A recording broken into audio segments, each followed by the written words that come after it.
Try to imagine all life as you know it stopping instantaneously and every molecule in your body exploding at the speed of light. Total Protonic Reversal. Protonic Reversal. Protonic Reversal with your host, Conan Neutron. Broadcasting from a secret underground lair in Milwaukee, Wisconsin. A gigantic middle finger to everything that is rotten about music, rock and roll, and corporate power. The thing is, though, if you don't laugh, you're going to go on a killing spree with sharpened nails. Confidence of a hero or a fool. I wasn't exactly certain which. Could not be more professional. It's only one I choose to devote my life to. That's okay. It means something. It means something. And take that away. You know, that's my take on it. Like, what's yours? Protonic Reversal. That's like a science thing, right? Indeed it is. It is a science thing. It is a science place. It is a scientific fact that we are all up in your face. It is time once again for the one, the only Protonic Reversal. Welcome to it. Episode 253 episodes. Read 'em and weep, MFers. Coming at you with a fantastic guest today, Mr. Mike Lust, Tight Phantomz, Lustre King, excellent recording engineer in his own right, with a storied career there as well. Very excited to talk to this fella. He's an awesome dude. I'm gonna try to do this pre-roll thing. I feel very awkward doing this, but this people listen to the thing they want to listen to, and then they go do something else. So, what am I going to do here? What I'm going to do is, no, I'm not going to install Windows updates. I'm going to read this, which is Conan Neutron's Protonic Reversal is a long-running podcast about music and musicians. This is episode 253. I already said that.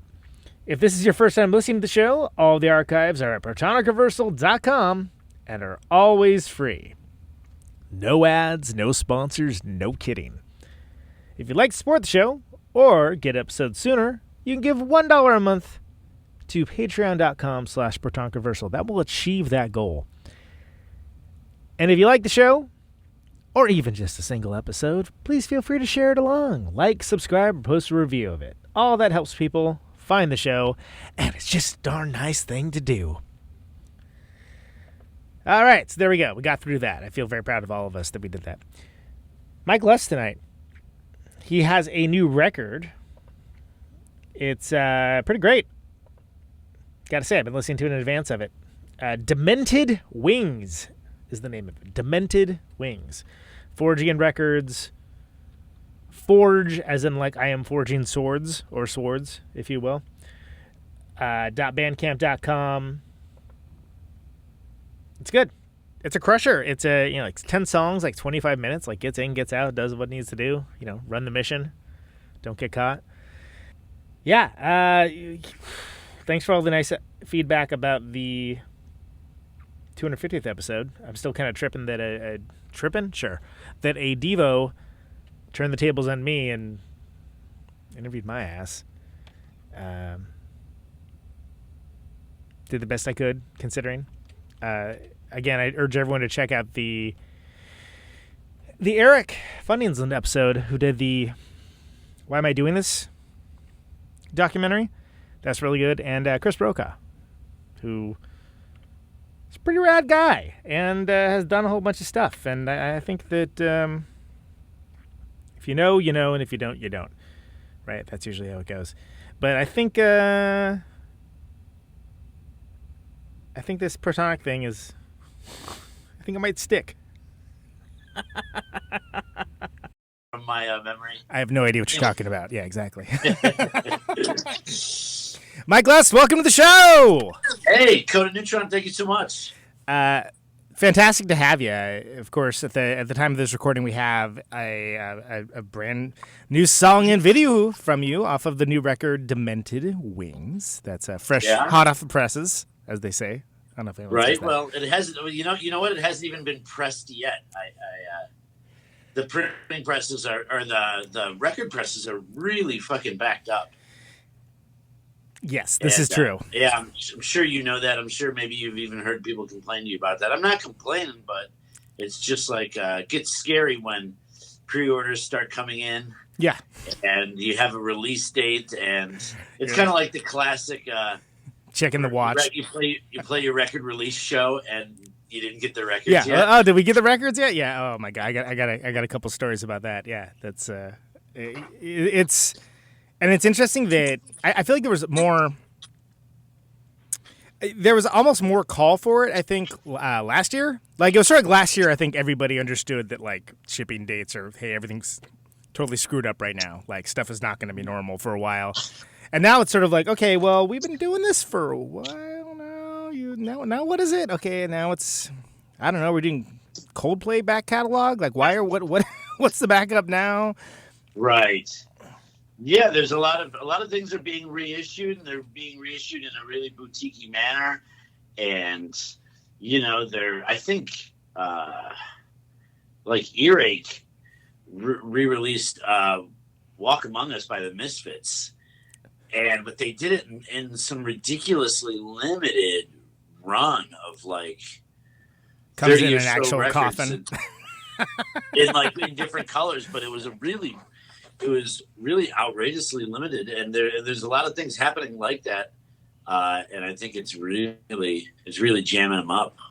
Yeah, and it's what are you gonna do? You know, it's like that. Yeah, what are you gonna do? That's how it is. But it's an awesome record, and it is out under the name Mike Lust. That's right. Not hiding behind a band name. You're not It's not Mike Lust and the pseudonyms. It's not under your name. Yeah. Mike Lust and Milady. Exactly. It's just it's me, and yeah, I'm excited about that. I'm excited to not have to, email 4 people on every decision, and text 4 people on every decision, and just kind of sit and wait. But just to final artwork V9. Yeah, exactly. Yeah, the idea of making music immediately, especially in the age now where we can make a song.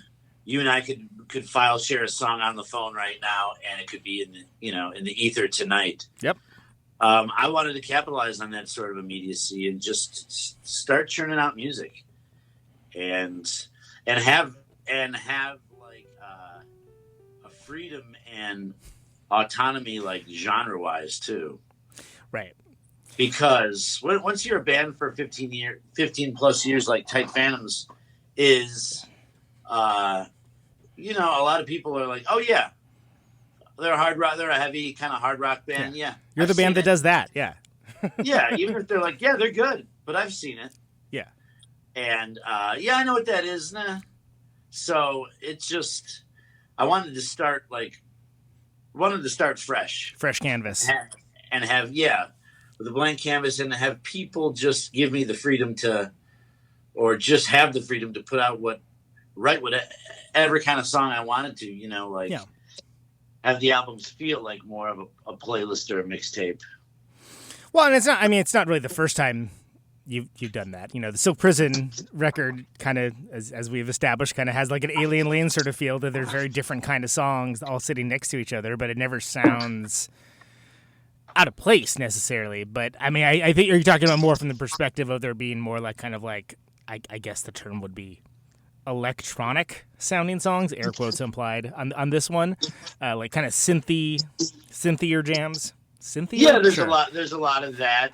There's a lot of writing, with loops or even with loops I've created, played. But I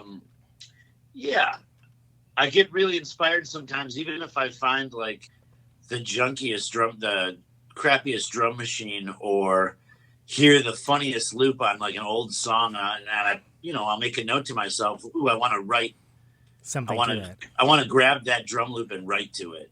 Yeah.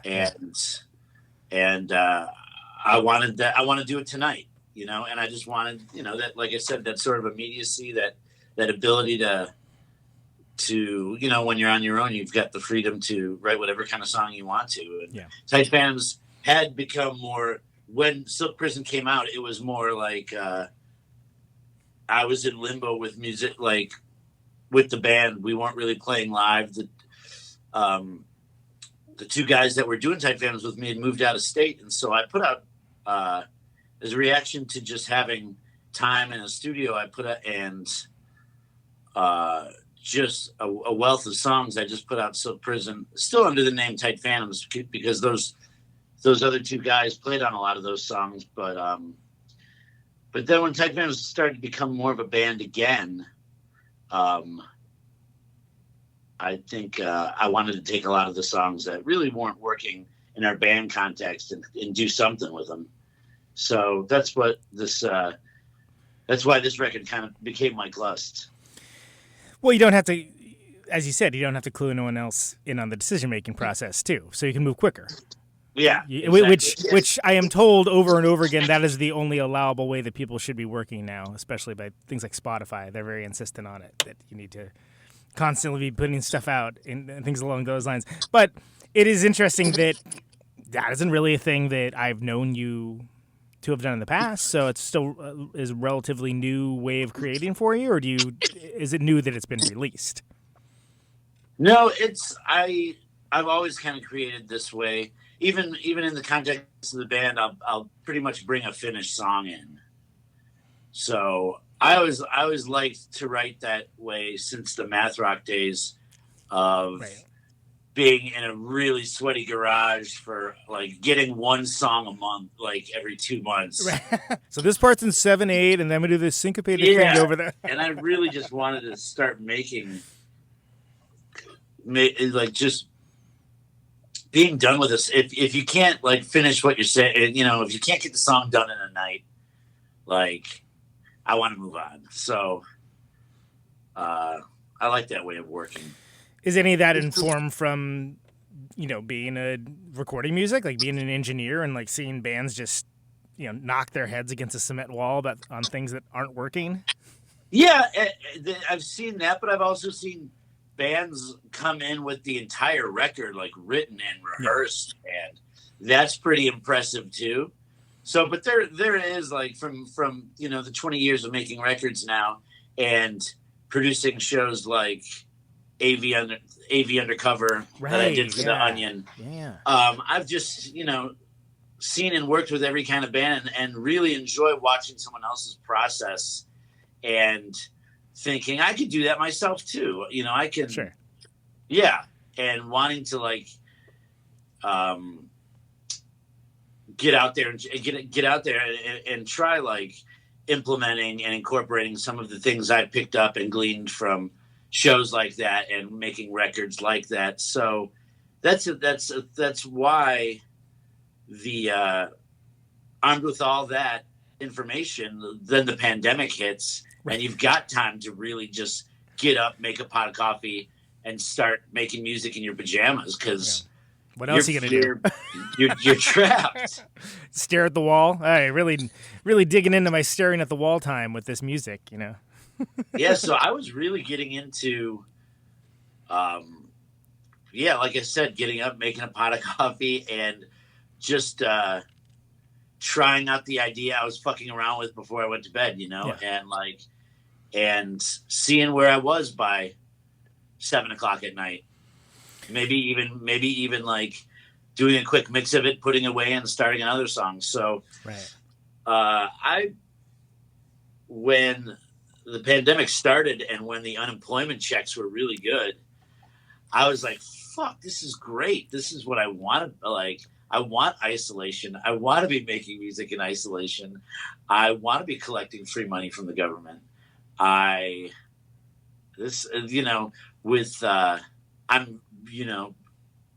terribly saddened and horrified that people are dying in mass. That's not a good thing. But there's a downside too, yeah. But there was something there was something about that reboot that we all got. Yeah. That I appreciated. Like I said, there's really horrific things about it, and I did have a lot of kind of rough experiences during the pandemic, personal ones, but the making music part of it I really, really got into.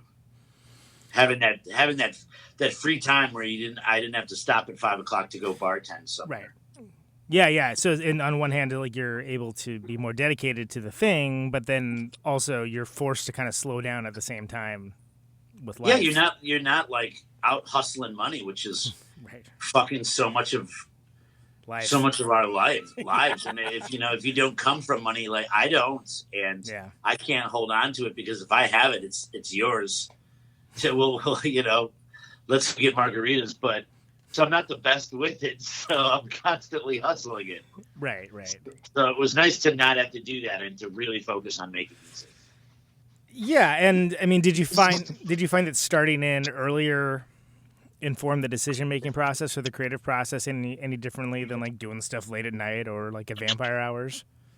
You know what? I usually, to tell you the truth, I usually did get started late at night. Like I did usually like finally get to the studio at 6 o'clock.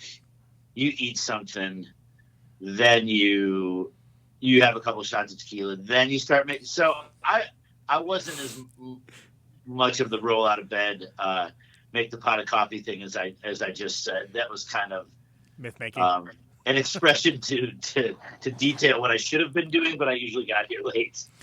Well, no, and I bring it up specifically because I know people that are writers, whether writers of books or screenwriters or whatever, who swear up and down that you get your absolute best work right as you wake up. If you just dive into it immediately, don't look at the news, don't look at your phone, just immediately start writing. And it, some reason, seems counterintuitive to music to me, but maybe that's just me. Oh yeah, that from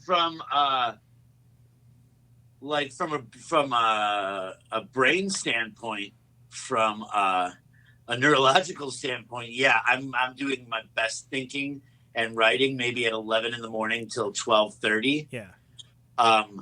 But I don't use that part of my brain for making music. I come from a more barbaric, when the sun goes down and you've got a buzz on, that's where the music comes from with me. So I come from, like a more barbaric perspective, but when I'm writing music as opposed to when I'm trying to gather my thoughts and make shopping lists and,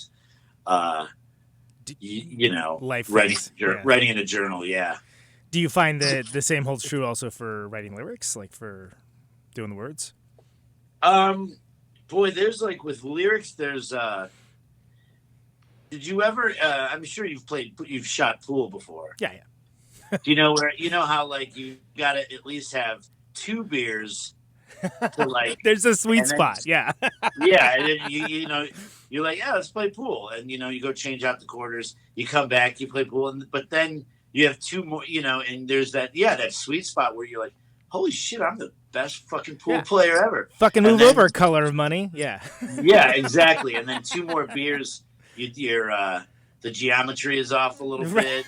You're hitting a little more barbarically and harder, and you're just not good anymore. So that's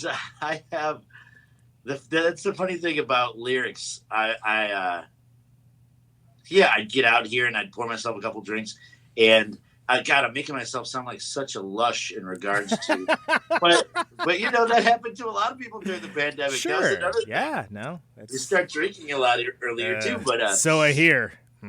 But yeah. Exactly. But I realized all that when like after a certain window, I like didn't really like the lyrics weren't any good. Right. So I had to get on that earlier. Yeah. Or I just have to move on to like, I could always like play guitar, or I could always like beat on a drum or something like that. But yeah, when it came to lyrics, I had to be sharper. Yeah. I had to be sharper to get something that was going to stick. Well, and you're a guy that you can turn a clever phrase. You can fit things together nicely with a very kind of informed way, but then also not. You don't need a sextant, and I use that reference for the second time this week now to figure it out, right? Like it's not like, hey, here's the T-square, and I'm going to figure out the exact angles that these lyrics work together. No, it's rock and roll. It yeah. works. But I still think I'm still getting better at it. I still think I haven't really. I might have put out a 36 song record, but truthfully, I haven't really written a lot of lyrics. Like Lustre King was pretty much primarily like almost a instrumental band. The early years of Tight Phantomz, the lyrics that were on there like were kind of an afterthought. Yeah. I wanted the music to be kind of powerful and muscular in a way, but the lyrics, like, it didn't really evoke any kind of poetry, really. I mean, making music like that. So I still feel like I'm really new at it and getting better at it, and still like terribly embarrassed of some things. You know, sometimes you have to have some really. You'll get some good lines right away, but you know, there's a lot of supporting actors that aren't very good. But then you also have your like Dick Futtermans, you know, that are around. It's like, oh, that's great. I didn't even realize how great that was, but he's perfect in that role. Who is that? Who is it? Like from Gremlins. Am I fucking with the actor's name? You know, he was in all of Joe Dante's movies. Like okay, was it the one with the robots in the mall that are killing everyone? Okay, if I see this dude, I would know him because that's just how it works with those kind of actors. Let's see. Hold on a second. I'm gonna take a pause here and look this up because this is gonna I'm gonna wake up in the middle of the night, thinking of this. Dick Miller. Yeah. So he is just like he's a that guy. He's a that guy character actor. You know? I'm looking at him right now.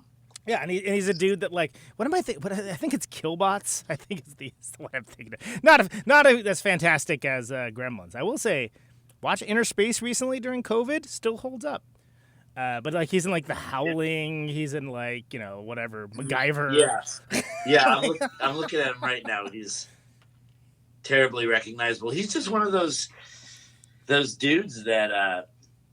Yeah, like you feel bad for them. Their entire life, they're just like, oh, that guy. Yeah. Well, some lyrics are the "oh, that guy" of the song. You're like, oh yeah, that guy. Oh, that's good. Yeah.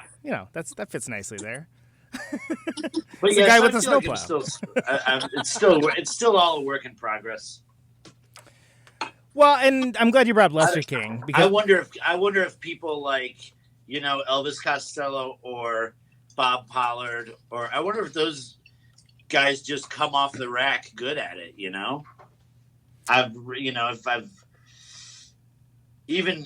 There was a guy to my voice song that I don't necessarily like Stephen Merritt from Magnetic Fields, yeah. And, Magnetic Fields. It's just like sometimes even if it's not your favorite Magnetic Fields song, you can step back and just say, God, the lyrics are pretty beautiful, though. Yeah. It's a good turn of phrase. That guy just seemed like he came off the rack, highly evolved at that sort of thing, And it pisses me off. Yeah. Like you almost want to hear Stephen Merritt's, baby, baby, baby, let me touch you in your bathroom area kind of level of lyricism, if that ever exists. I hope that's not a real song. I would certainly hope not as well, but your bathroom area. Is that a place in the bathroom or a place on someone's body? It's not up to me to tell you what the lyrics are about. That's true, man. It's all in the interpretation of the listener. Yeah, that was just straight from my Jungian unconsciousness right there. So that's to tell you something about me. Well, great. I hope you wrote it down. Yeah. I want to talk about Lustre King. So I think that Lustre King is a band that I was aware of. So I'm from California. I'm from Bay Area, and I knew about Lustre King because of online resources that sound adorable now. Things like InSound and Epitonic, stuff like that. Oh, wow. Epitonic. Yeah. That was Epitonic was my buddy Justin Sinkovich's thing. Do you know Justin? I don't know him personally, but we know like about 100,000 of the same people. So. Yeah. I actually just texted him yesterday. But But yeah, at I the met time, him, I think maybe at Bob's place, but like whatever, like, you know, I met a dude once. I can't say I really Right. know him, you know. Do you remember like Super Sphere? Do you Yeah, remember that Super one? Sphere. I remember that as well. Yes, the classic. Because a lot of them were here in Chicago. A lot of them started here in Chicago. Yeah, and so I knew from Lustre King because of that, and I also, played in a noisier, weird rock outfit as well, and so I was like, oh yeah, cool. That's a cool band name. That's a cool band. I didn't really think anything of it, but then finding out years later that you had the path of kind of moving more into kind of trying to do cool and interesting stuff with like the classic rock idiom, and like, you know, trying to integrate elements of like rock that are not, again, the lyrical afterthought over the 7/8 drum part and the super complicated polyrhythmic guitar thing, you know. Yeah. That's of interest to me personally, not just because it matches a little bit of my own story, but because I just think there aren't a lot of folks that have done that have made that jump from that world. I mean, is it something where do you just kind of burn out on it, or were you like feeling that it was like a limited color palette, like maybe the 8 crayon box instead of the 64 crayon box or something? Well, I started to get more into.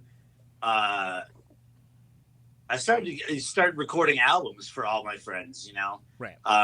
Bands like Soup to Lake Johnny, bands like 10 Grand, and William Elliott Whitmore, and stuff like that. So I started getting just more like being more of a studio rat anyway. So I think in being a studio rat, I was really kind of coming at making music from, and then I heard the Soft Bulletin by the Flaming Lips. What a great record. Yeah, and that kind of incorporated, that really sort of, and this is a very overused phrase, just sort of using the studio as an instrument thing. Yeah. And really experimenting more in that realm. But Tight Phantomz didn't necessarily turn out that way, but that's kind of why I originally broke up Lustre King. Was our last record kind of was going down, our last full length, or our only full length, was called Shoot the Messenger, and it started going down that path of, it was moving closer. It wasn't exactly where you would be, but it was moving in that direction, clearly. Yeah, exactly. So I broke up the band, and it was kind of rash and foolish, and it wasn't well thought out. In retrospect, I wish we stuck it out a little longer, or I stuck it out a little longer, because we really broke up after maybe 4 months after our first full length came out, and we never really got to go to Europe. We never got to go to the Bay Area. We never got to go to all these places we were set to go to. But I just started to get frustrated with just the kind of music we were making, and I originally started doing Mike Luss music then, but I don't think I don't think I was there yet. I don't think I could really finish a song. I had trouble finishing songs. I had trouble committing to lyrics. I felt I wasn't ready to accept that vulnerability of like putting that stuff out there. And that's probably why I started Tight Phantomz. I missed the power and the energy of like playing live music, but I wanted to go back to hiding behind the volume. Right. Which a lot of bands do. I mean, it's very easy to hide behind the volume, right? Yeah. And putting out a record like Silk Prison gave me the opportunity to still be loud, but segue into the more like thoughtful, quieter elements and slower songs. Yeah. And so, but yeah, Lustre King kind of came to an abrupt end, and in retrospect, we should have wrote it out a little bit. We should have communicated better, but that's bands. That's just what happens. Yeah. Breaking news. Yeah. Yeah. Do you have any any fond memories with Lustre King specifically? Oh yeah, because it was funny because the other day when a friend was helping me move, and we found like old note, like we were moving this ridiculously heavy desk that I have, and like when you pull out the drawers of the desk to move it, and inside the desk you just find old papers. Oh yeah, just old notebooks and shit you haven't looked at because I was in the same house for 19 years. But so I found my list. It was just like 5 loose leaf pieces of paper stapled together of where I wrote down every Lustre King show we had done. Nice. So, there's probably upwards of like around 300 shows on that in such a short time of being a band. So we really like toured quite a bit, but it was always like that down south and up the East Coast and into Canada and all that stuff. Not really ever going to the Pacific Northwest or the West Coast, but and I don't know why, but I have completely fond memories. I mean, that was my first band, and we had toured so much, and that's pretty much where I met everybody. Right. That came into my life via the recording studio and making records. And when it was a lot easier for us to tour when we were in Tight Phantomz then, because we had all those, back then all those contacts were in notebooks. I remember it well, my dude. Yes. And they were in college towns. So you could go back 3 years later and, that girl might still be a server at that cafe, and that dude might still be. You might have the same bartender when you roll into the club, and you certainly had the same sound guy because those guys never really changed much. So, no, it's true. And even if not, they usually will end up staying with music, and like they're at this place now, or like they started working for the local weekly or whatever. Like it doesn't matter. Like you build these contacts and it becomes such a big part of your world. And now I feel like social media allegedly does that. Allegedly. Yeah. You can keep in contact with those people a lot. You'll be going to Lawrence, Kansas, and you'll be like, oh, I wonder if Dave still lives in that house. And now Dave's actually in Portland now. And you just know now where everyone's at all the fucking time. But yeah, there's a lot of mystery and discovery to life back then and life on the road back then. And how could I not? Yeah, of course I think fondly of it because it was truly like a period of discovery and fucking awe. Because if you're just like, I was born here in Chicago, but I never really. I mean, I never really left or traveled that much, It opens up your world. Vacations were like down to Florida or something, but you just don't see that much. I never got to see that much of the country until I was in a band, and it's a great way to see the country. It is, and you just see it you see it a couple hours at a time. In these increments, unless the drives are like ridiculously, 9 hours. But then you see a lot then too. It's swamp turns to plains. You just don't get out as much. But turns to forest, turns to mountains. It's all in one day. Yeah, exactly.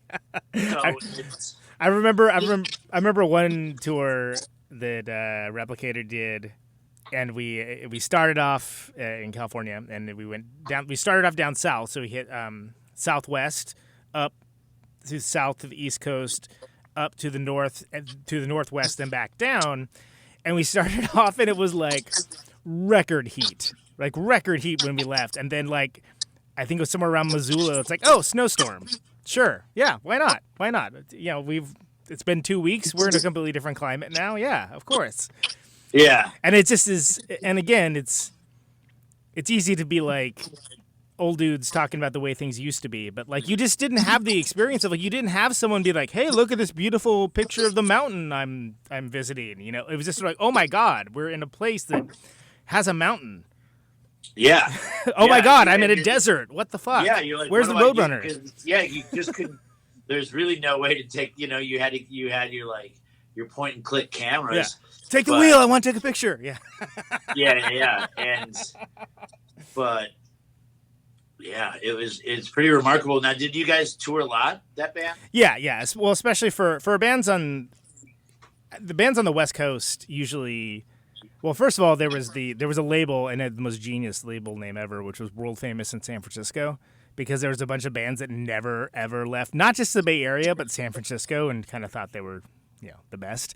So that's hilarious. But a lot of the bands on the West Coast, because it's so long, like it's 10 hours to Portland. Even SF to LA is like 6 hours. Like everything is just like longer. So most bands didn't really tour in the way of like, going all across the country. And the reason why is because there's like large swaths of like, well, nowhere to play here. All right, nowhere to play here. I guess we'll play a show here and it'll probably suck. And then we'll finally get to like where people want to hear this. But of course, making the kind of music we made, it was like wildly out of fashion at the time too. So it was like, well, if we go other places, maybe they might like it there. And that actually worked out well for us. Yeah. And I built like lifelong friendships because of it. Because with kindred spirits. You're right. But that was one of the perks of being from the Midwest is that everything's if you're close, in Chicago, so close. you're going to be in Milwaukee in an hour and a half. Yeah. Or you're going to be in Iowa City in 3 hours. Yep. Or you're going to be Minneapolis, Detroit, like it's Detroit, all close. Yeah, Detroit and Cleveland and Cincinnati, and all those were like attainable in an afternoon. Yeah. So you could leave the city at 1 p.m. and be somewhere for sound check. Yep. A lot of fucking states and a lot of places. So that's probably why we always made that same fucking trajectory. Yeah. But we went down to Texas a lot too. I guess that was part of our like going south. But yeah, I just remember like the van's about to overheat. But you have to drive with the heat on. Yeah. To cool the engine, and everyone's in their boxer short. Like exactly. Everyone's down to like sweating through their boxer shorts. Yeah, and nobody had their phones to look at. If you're lucky, you had an operational stereo. No, you just looked out the window or you read a book. Exactly. You just sort of like went away for a while and stared out the window. Exactly. No, yeah, or you played the same like dismemberment plan record or something. We had this C Batteries jam box that just had one speaker, I might add, and even that one was like suspect. And like we felt like we were like living the high life because we could like, oh man, we can throw a cassette in here. Holy crap! Yeah, your van didn't have a cassette player. The first van that I had didn't have a stereo of any kind, and so like first couple tours that we did, like just there's nothing. A lot of times you just sit in silence, just roll down the road. Every once in a while, someone would say something funny, or like, "Hey, look at that sign! Look at that cow!" Whatever. Yeah. Yeah, do we sound like old men saying that? We probably, almost positive. We do, but it's like, but then like things like Book Your Own Fucking Life come up on this show a lot too, and like how that was like, again, I don't want to get into things. That was pretty revolutionary, man. It really was. It really was, and it's, I don't know, and then the network of like, oh well, so and so from this band says that this place is cool, so it's going to be awesome. Like, and then like, oh, so and so, cool, and you're like immediately can just jump to like, oh, we're going to be friends now because I know you know this other person I know that's awesome that does awesome shit. Yeah, I feel like that's a little harder now. Maybe not. I don't know. For a while, like all, the bands in. There are so many bands that we befriended on tour that moved to like we brought to Chicago. That moved to Chicago. Yep. Band like the 90 Day Men. This band Lynx. Remember Lynx? Yeah, Lynx. Dave from Lynx went on to be in Battles. That's right. I forgot about that. Yeah.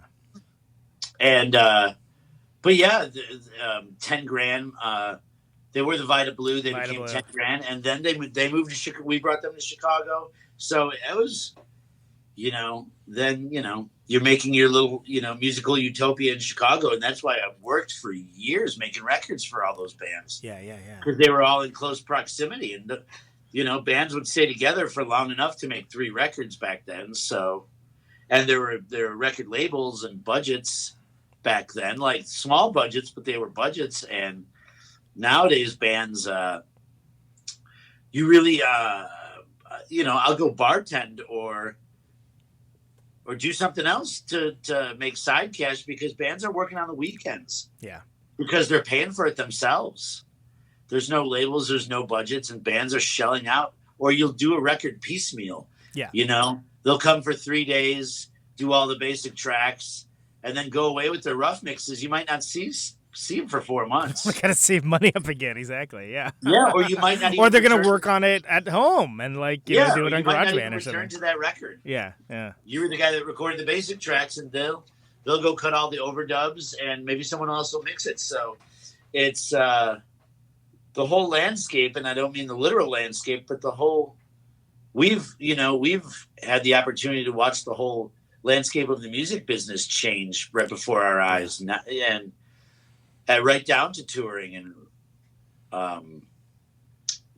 I remember in the later aughts, like 2007, 2008, Tight Phantomz had to like pull in the reins on touring because remember gas prices were like close to $5 for a gallon of gas, and you'd put $100 it'd be $100 to fill your van, and 30-gallon tank, man. Yeah.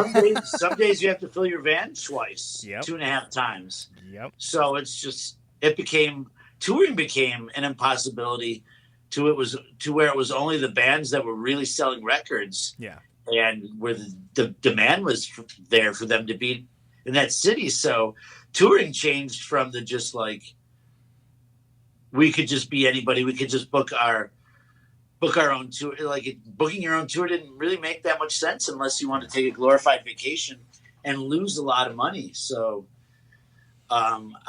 maybe I went off on a tangent there, but no, it's all salient. And I don't know if you've seen the Why Am I Doing This documentary that Eric from the Bismarck did.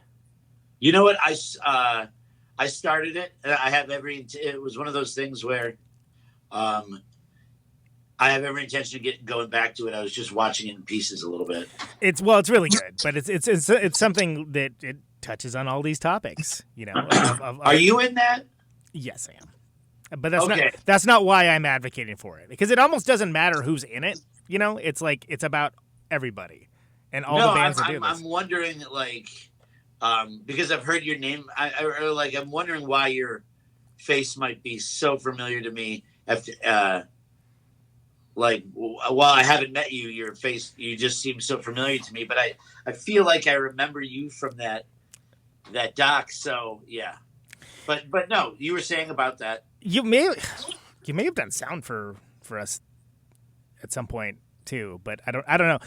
I've never done live sound. It was the big thing with that documentary that I felt was awesome is that Albini's in it, Tim and Andy from Silkworm, Hosey from Helmsley, et cetera, but all of these different musicians, all these different people are in bands. It keeps coming back to that question of well, if you're doing this, and sometimes you're wondering why you're doing it, but you're doing it for the adventure of it, and you're doing it to have these experiences and to do this thing. But it does a really good job of kind of summing up the stuff that we were talking about there, of just the sheer idea of what touring is versus what touring actually is. And I think that's.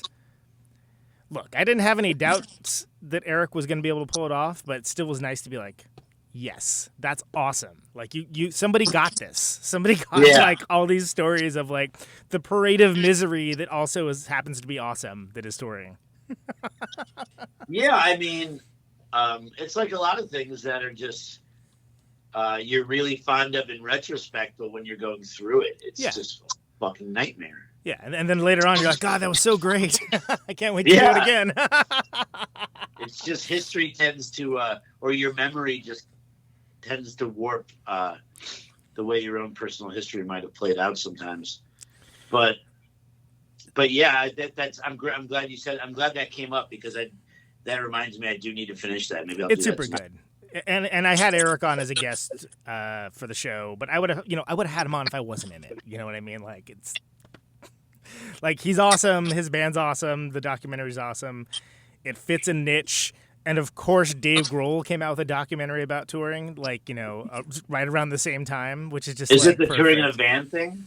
It's called What Drives Us, I think is what the Dave Grohl one is called. And it's they're different kind of documentaries anyway. It's fine. It's not a big deal. But it's just sort of wow, he was working on that for 8 years or something. And then it's hey guys, here comes Mr. Peanut Butter. You know, it's like, yeah. It's. I mean, the Dave Grohl one's going to be different because it's going to be just laced with musicians that are actually fucking famous from doing. You know. That's great to see Flea and Ringo talk about touring stories. Don't get me wrong, but it's not. It doesn't hit nearly the same. Yeah, it doesn't.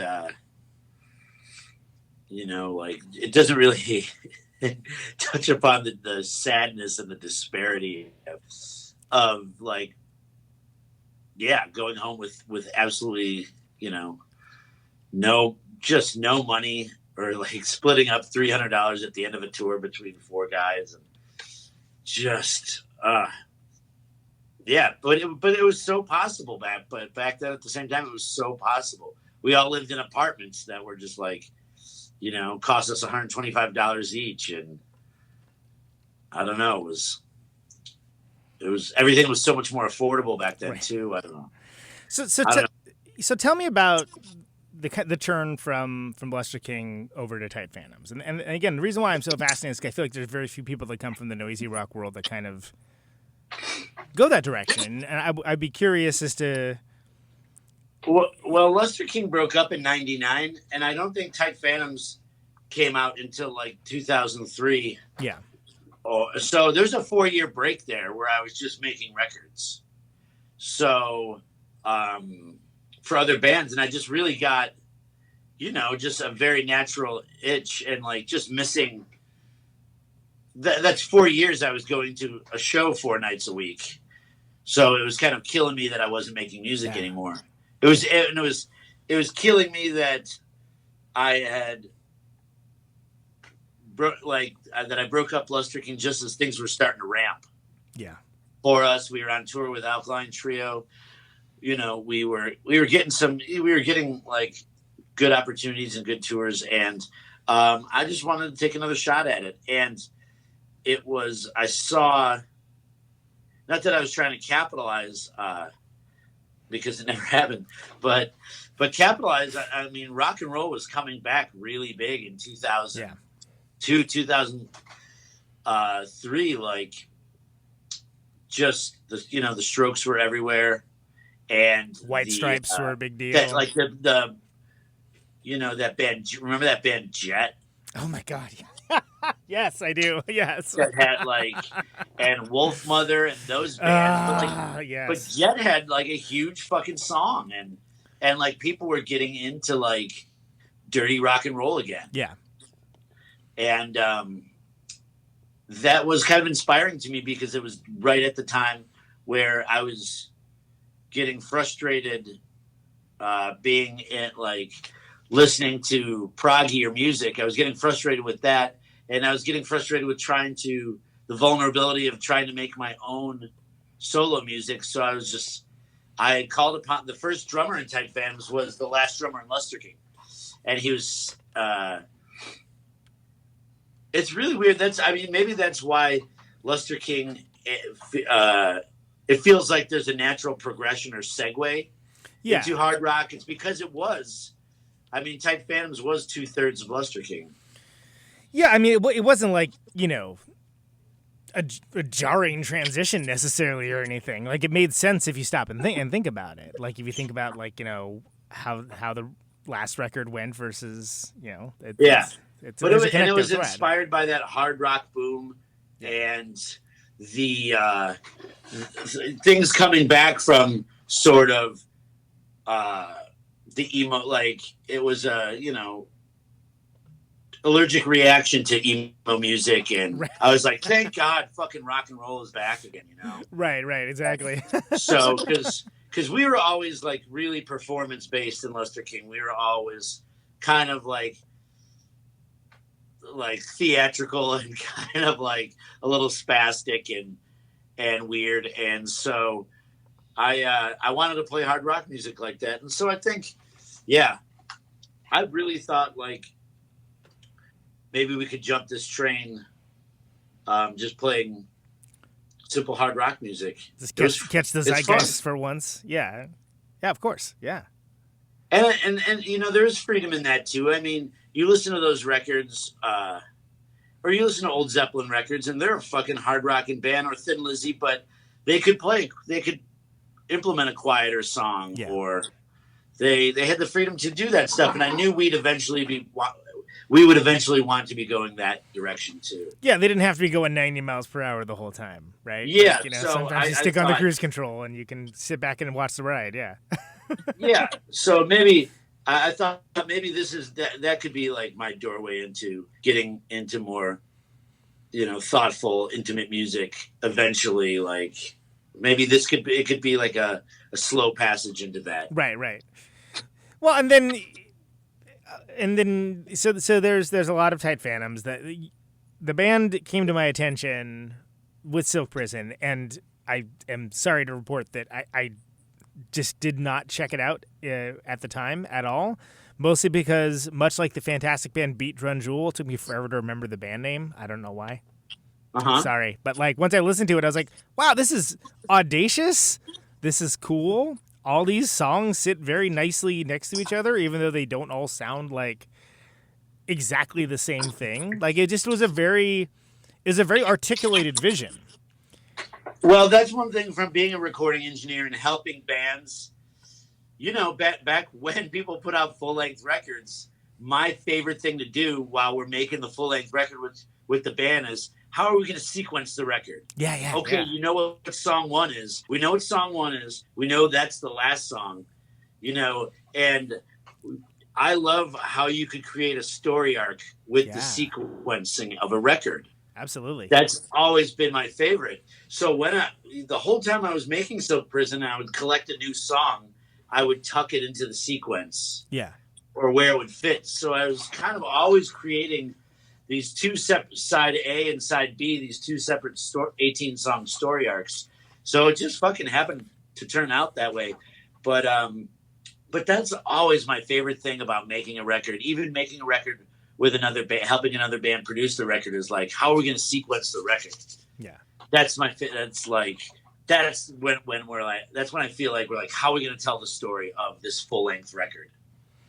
They're all concept records to me in that respect. Yeah, and it is an art. I mean, don't worry, I'm gonna cut this part out. But one of my favorite records that I've ever done, it's called The Art of Murder. It's a sequence. The sequencing is so important because it's a concept record about Hannibal Lecter and the world around him.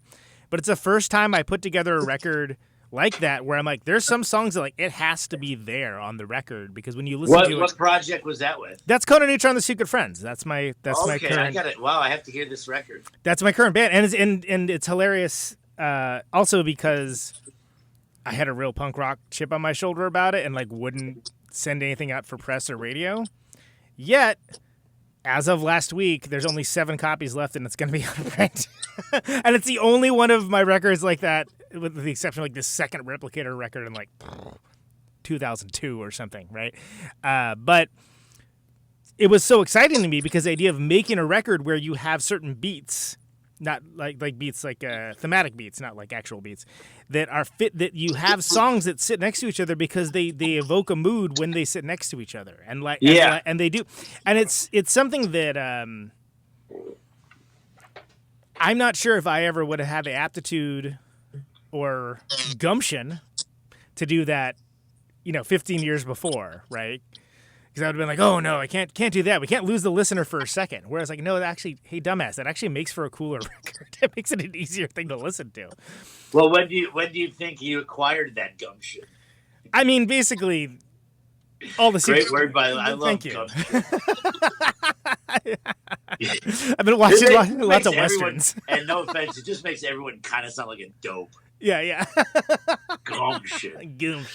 But when do you think you acquired that gumption? I mean, that was definitely starting Secret Friends rewired how my brain worked for how to make music. And so positive in the way that I was just sort of overthinking things a lot of cases. My first instinct's usually best. A lot of little lessons I learned. When in doubt, take it out. Stuff like that, Yeah. Okay. And it just allowed me to be better and think of the overall picture rather than like the constituent parts. Right. But it's funny you mention that because I I mean, I've really come to appreciate the art of the making of a record, like in the sequencing as well. I mean, I've always cared about sequencing. Don't get me wrong, but just in the way that if you again look at the individual songs, you might not think they all would sit together, but like on Silk Prison, it all works. It all leads right next into each other, and like this song kind of sounds like this one's kind of wild rocker, this one's like more like maudlin and kind of down tempo, like, but it all works. Yeah, can I ask you how you found that record? Oh my god, do you remember? Yeah, it was a friend suggested it to me. I can't remember who it was. It was a Midwest friend. The funny thing is, I knew Lustre King, but I didn't know it was like the dude who recommended me didn't. So I was like, oh, I would have listened to this like way earlier if you had told me it was the guy from Lustre King's band. Yeah. I was like, Tight Phantomz, that's a crazy name. Huh. I wonder if I can remember it. And then I didn't for like a year, and then I finally listened to it. Yeah. That's, I mean, another reason for just maybe wanting to put this music out with my own name is just like, that's how a lot of people, you got a band like Tight Phantomz with a Z on the end of it. You're like, oh, okay, I think I know what that is. Nah. Right. Well, and people have all kinds of preconceptions about names, and But if there's a guy named Mike Lust and looks like a total like fucking raging homeless dude. That's easier to get, yeah. And the first song off his record is a fucking bona fide disco song. Yeah. Maybe then you'll check out the record. Because like there's a lot of incongruent elements happening here. Yeah, That's interesting. So and I do want to talk about Demented Wings. First, couple more things specifically about Silk Prison though. So you was it that you just knew it was going to be as long as it needed to be for the record? I mean, you said you kind of had the idea that there was going to be, these two things, and you're going to have an arc, going to tell like there's like a connective tissue with all of it. Yeah, I think we were just going up there. We were just going up there every other night and coming up with songs, and yeah, I was just having I was kind of just on like one of those rare, like just songwriting tears. Yeah. That it seemed like every time I would go out to the studio and I'd come up with a chord progression, and the drummer was living with me then, and we shared my studio Phantom Manor together too. So I would if I had a chord progression, I would say, "Come out now." Yeah. And we always had the mic set up, and we owned a recording studio, so it was just like a song could you could have a chord progression at 6:45 in the evening, and by 9 o'clock have like a well recorded song. Right. Yeah, that's wild. We were just you do that a couple times a week, and before you know it, you've just collected so many fucking songs. And that's all I was doing back then. I was dating a girl who was singing in a band, and she was on tour. She'd be gone for 30 days. But I'd be so inspired by the fact that she got to do that, and I would hole up in the studio and write songs. I was just like, it was just an inspiring time. Sure. It was really dark too, but it was really inspiring all the same. Like I said, one of those things that I look back with so much fondness, but when you're living through it, you're like, yeah, this blows. Glad I lived. Yeah, glad I lived through that one. Yeah, exactly. Well, and that's like it's not like it's kind of it's interesting because it's sort of a heavy record in a way, like, but it's not like over the top about it, even while it's being over the top, if that makes sense. Well, that's the kind of thing we talked about with sequencing is you could have, and like, especially in regards to your record, like you said, you could have, or like, I would have a heavy song, but it would take 2 or 3 songs of slowly getting down to the delicate song. Right. And it would be like but it would be like those two songs that got you to the Delicate song would be consistently tempo wise, like melodically and tempo wise, bring you to the it was all like it was able to work that way. I think like we did have some really fucking heavy barn burners on that album, like shredders too. And then 4 songs later, there'd be this weird, this sort of thing that was motivated by a drum machine and electronic stuff. Exactly. Yeah. So it took you 4 songs to get there, and there were 4 songs that naturally took you there. So it, I guess when you've got 30 some songs, you're like, that's really where like, you roll up your sleeves and you're like, all right, you just start rubbing your hands and you're like, let's map this out. Yeah, it was fun. It was so awesome. much fun. Yeah. That's kind of like what I love about being a studio rat and getting back to the pandemic only allowed me to do that more than I was for 20 years. To really kind of like lean into it and kind of. Yeah, I would my studio here is in a building called the Music Garage, and it's all, there's a drum shop, there's other recording studios, there's practice facilities. There's a giant room where New Order will come, like if New Order's playing Loud Blues, or if they're playing down the street at Pitchfork, they'll rehearse here. Sure. Like, so there's, it's not the airplane hangar size room, but it's like a room where I'm more established. So I'm in like a studio building. So I'd come out here and quarantine out here. And there'd be nobody in this building. Yeah, was that just like? Did you feel like what do you call it?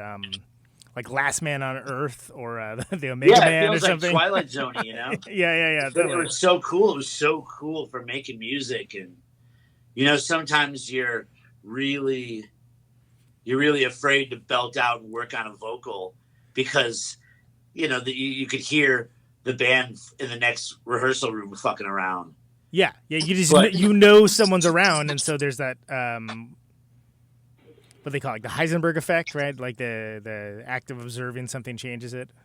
Yeah, it was like there was this eerie, like spooky silence in this building that I hadn't experienced, and it really opened me up to trying things out for this record, and really opened me. Yeah, I was no longer afraid of like singing and being vulnerable and having certain, like playing one song over and over at night. Like, am I bugging someone next door by, am I bugging the neighbor downstairs by like playing the same fucking song?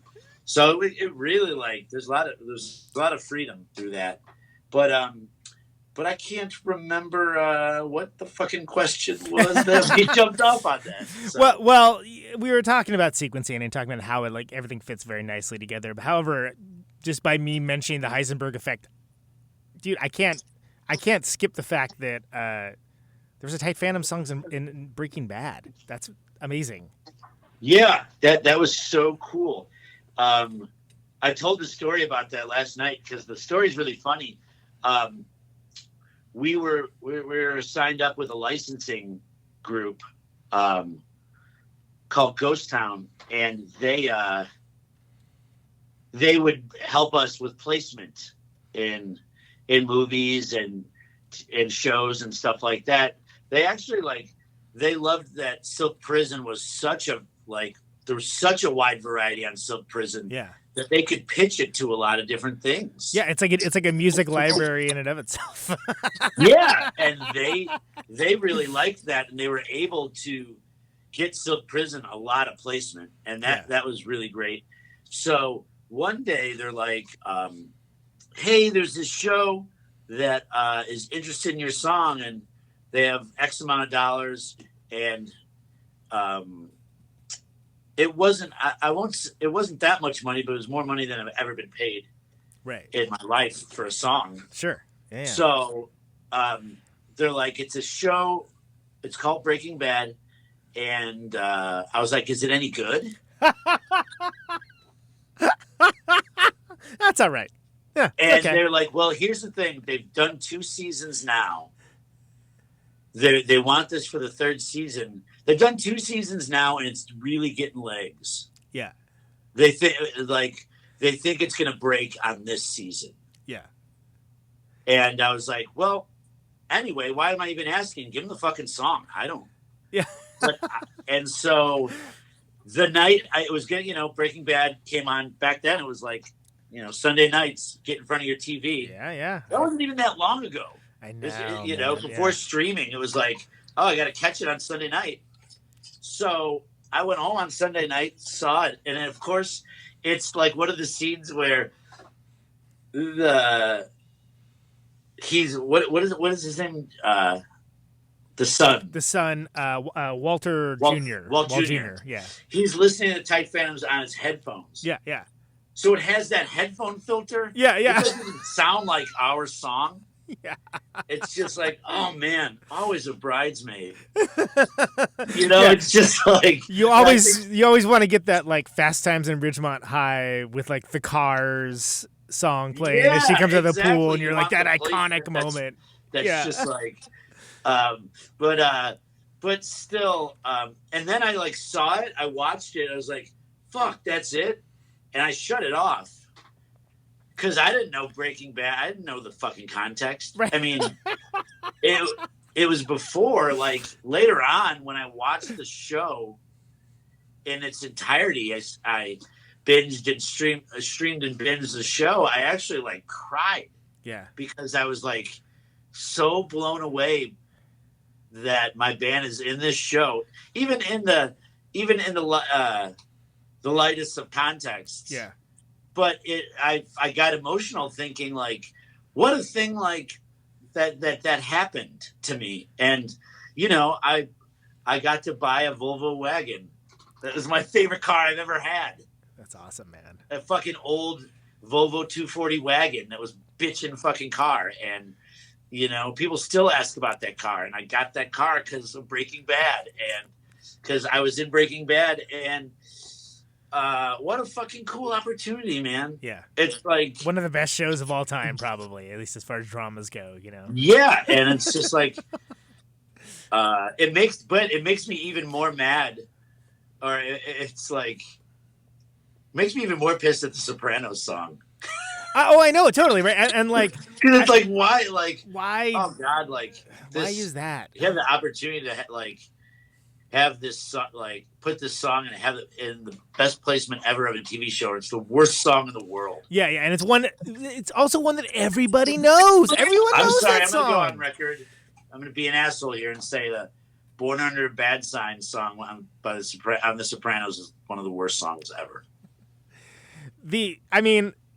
It's just a wasted opportunity. But people like things that they already know. People want. A lot of people just crave the familiar. What I hate, and apparently this is going to be a side rant, but in movie trailers especially, where they're like, oh, it's a song but it's done acoustic and quiet. I'm like, oh my God, I've only heard that 10,000 fucking times. And yeah. They're still doing it. Still doing that. Or do you think that song needs to be? Do you think that song just needs to be the theme from The Sopranos? You're talking about the theme song, or you're talking about the Journey song at the last season? Oh no, I love the fucking Journey song. Okay. No, I'm talking about the Born Under a Bad Song, baby. Yeah. Boo boo boo doo boo. That one, yeah. Yeah, that's. I don't know. I've seen song, it. I've seen it so many times now that like that's the opening to that show. But I will tell you this: there's been a few shows where I'm like, holy shit, is that theme song bad? The most odious example is the Star Trek Enterprise, the Scott Bakula prequel series, which is actually not bad as a show, but the theme song is so fucking bad and so distractingly bad that like it actually made me question should I bother watching this? Like this can't. Should I fuck with this show? Yeah. Because it's like the other Star Treks, you have like the classic the classic space, the final frontier. These are the voyages of the Starship Enterprise. You know, da, da, da, da, da, da, da. Like you got like these like bombastic kind of orchestral, and it's like it sounds like something important's happening. And in this one, it's like, it's been a long road getting from there to here. And I'm like, oh, boy, this is... Ooh, I got to hear this fucking song. I can't wait. I have an entire song parody I wrote out on tour once, and I keep threatening to record. So, if I ever do that, I'll give it to you. You got to record it. Yeah. Chicago's not far away. You're in Milwaukee, right? Yeah, Milwaukee, yeah. How do you like Milwaukee? It's good. It's I moved from the Bay Area not because I hated the Bay Area, but because it was just mind-numbingly cost prohibitive. Oh, fuck yeah. So it's like the idea of like having more space for less money. It's bought a lot of freedom. And yeah, and are you in Bayview or where are you at? No, I'm not on the cool side of town. I'm over over just north of Wauwatosa. So I'm like over like right over Wauwatosa, Brookfield, like the other side of town, where like nothing's happening at all right now. But it's basically Wauwatosa is where all the punk rockers go to retire. Okay. They're like, hey, we're popping out a kid and we're gonna go jog around and brunch and stuff like that. And it's fine. I dig it. Like I said, it was most notable to me because it just, we talk about that Midwest touring, right? It's just really easy to like get out and play, and that has been the most fantastic thing. Not in the last year, but that was been the most fantastic thing for me. Then the fact that like just getting a stupid amount of space for like half the money is like, oh my god. Well, what brought you to Milwaukee initially? Cost of living got priced out. I know you got priced out, but why did you choose Milwaukee? I mean, because I had friends here from tour, and I liked it. Okay. Basically, which sounds really arbitrary. It was like a process that took like a year and a half to go through, and like we were like, and I actually really like Seattle, but during the time of looking at this, Seattle started to become cost prohibitive as well, and Chicago was in the mix. But anyway, whatever. Point of fact is that I like Milwaukee quite a bit. It's a great home base when there's stuff going on, and it's a very underrated American city, I would say. Yeah, I love it. You might actually be seeing me sooner than later. I've thought about moving to Bayview a couple times. Bayview's great. All my friends, I've got a lot of friends there, and my old bandmates own the Vanguard. Oh, no kidding! I love the Vanguard. Yeah, okay. Yeah. So I was in this abrasive garage band called Football. Oh, yeah. Yeah, I'm familiar. Yeah. And the singer from Football, his name's Jimmy Hollywood. He owns Vanguard. Nice. So he is this tall, bearded, strikingly handsome, bearded gentleman you'll see walking around there. I don't think he bartends anymore, but he's always there every day doing administrative stuff. But I really love Milwaukee. I really do. But that's cool. Do you know Joe Cannon, who played in Check Engine with the Sweet Leg Johnny guys? Ugh. Yeah, I recorded that Check Engine record. Yeah. Joe Cannon not only is like one of my closest friends, he actually plays in Conan Neutron, the Secret Friends live quite a bit. That's why this is okay. That's why. So maybe that's it. Everything is sounding. So yeah, I love Joe. Joe's a great guy. Ryan Warner's played in the band as well, which I know you know Ryan Warner. Yeah, he wrote the bio for Demented Wings. I know he did. Would he go to Milwaukee to play to jam? Yeah. I mean, like he like did a couple tours with us, and actually, I think the biggest one. I think he came out to Oakland, and the show we started off with was Bottom of the Hill with Poster Children, and then we ended up. It was kind of a one-way tour, and we ended up. The last show was I was gonna say last show was in Michigan, but that's not true because we played Township in Chicago was the last show. And then we kind of went our separate ways. Yeah, R.I.P. Boil the Lout. Yeah, yeah. Joe Cannon's great. He came to we did a football show. He came out to our football show a couple years ago. We had like a little a Milwaukee Chicago. We did like 2 nights, Milwaukee and Chicago. What the fuck was the name of that place we played in Milwaukee? It was great. It was literally the stage was the size of a postage stamp. Oh, fuck, I've played there and like not that long ago. God damn it, I can picture. It makes sense that I don't remember it, but you live in Milwaukee. You should know this. Yeah. Was it High Dive? Or was it down the street from High Dive? Do you remember? It could have been High Dive. It had a name that it shared a name with 5 other bars. I think it was High Dive. Yeah, because High Dive, there's also a High Dive in Colorado, and there's a High Dive in Seattle that hilariously I've played a few times as well. It always has a broken elevator, and it's upstairs. That's like the thing everybody remembers. That's okay. And of course you remember because you got to like lug your, question your life decisions as you lug your 412 up 2 flights of stairs. Yeah, or an Ampeg fridge cabinet. Right, exactly. It was probably High Dive. High Dive's like that's a place that people like to go to see shows, and it's also just a place people just like to hang out at and be at a bar. Yeah, it was. And the stage is just ridiculously tiny too. It's a drum riser. It basically fit our drum kit. Yeah. But that's cool. Anyway, that's a bunch of people that we know, and I'm probably going to cut all that shit out, so that's fine. Oh, that's...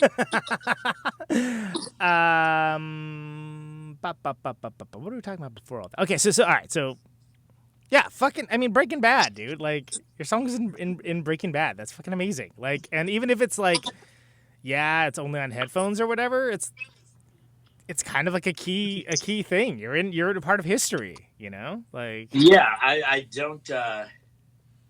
I think about that every time I'm like sitting in a broom closet eating a piece of cake at like when I'm bartending some wedding, and I can't eat the cake in front of so I got to go in a broom closet, and I'm like, what the fuck is my life? I was in Breaking Bad, and I just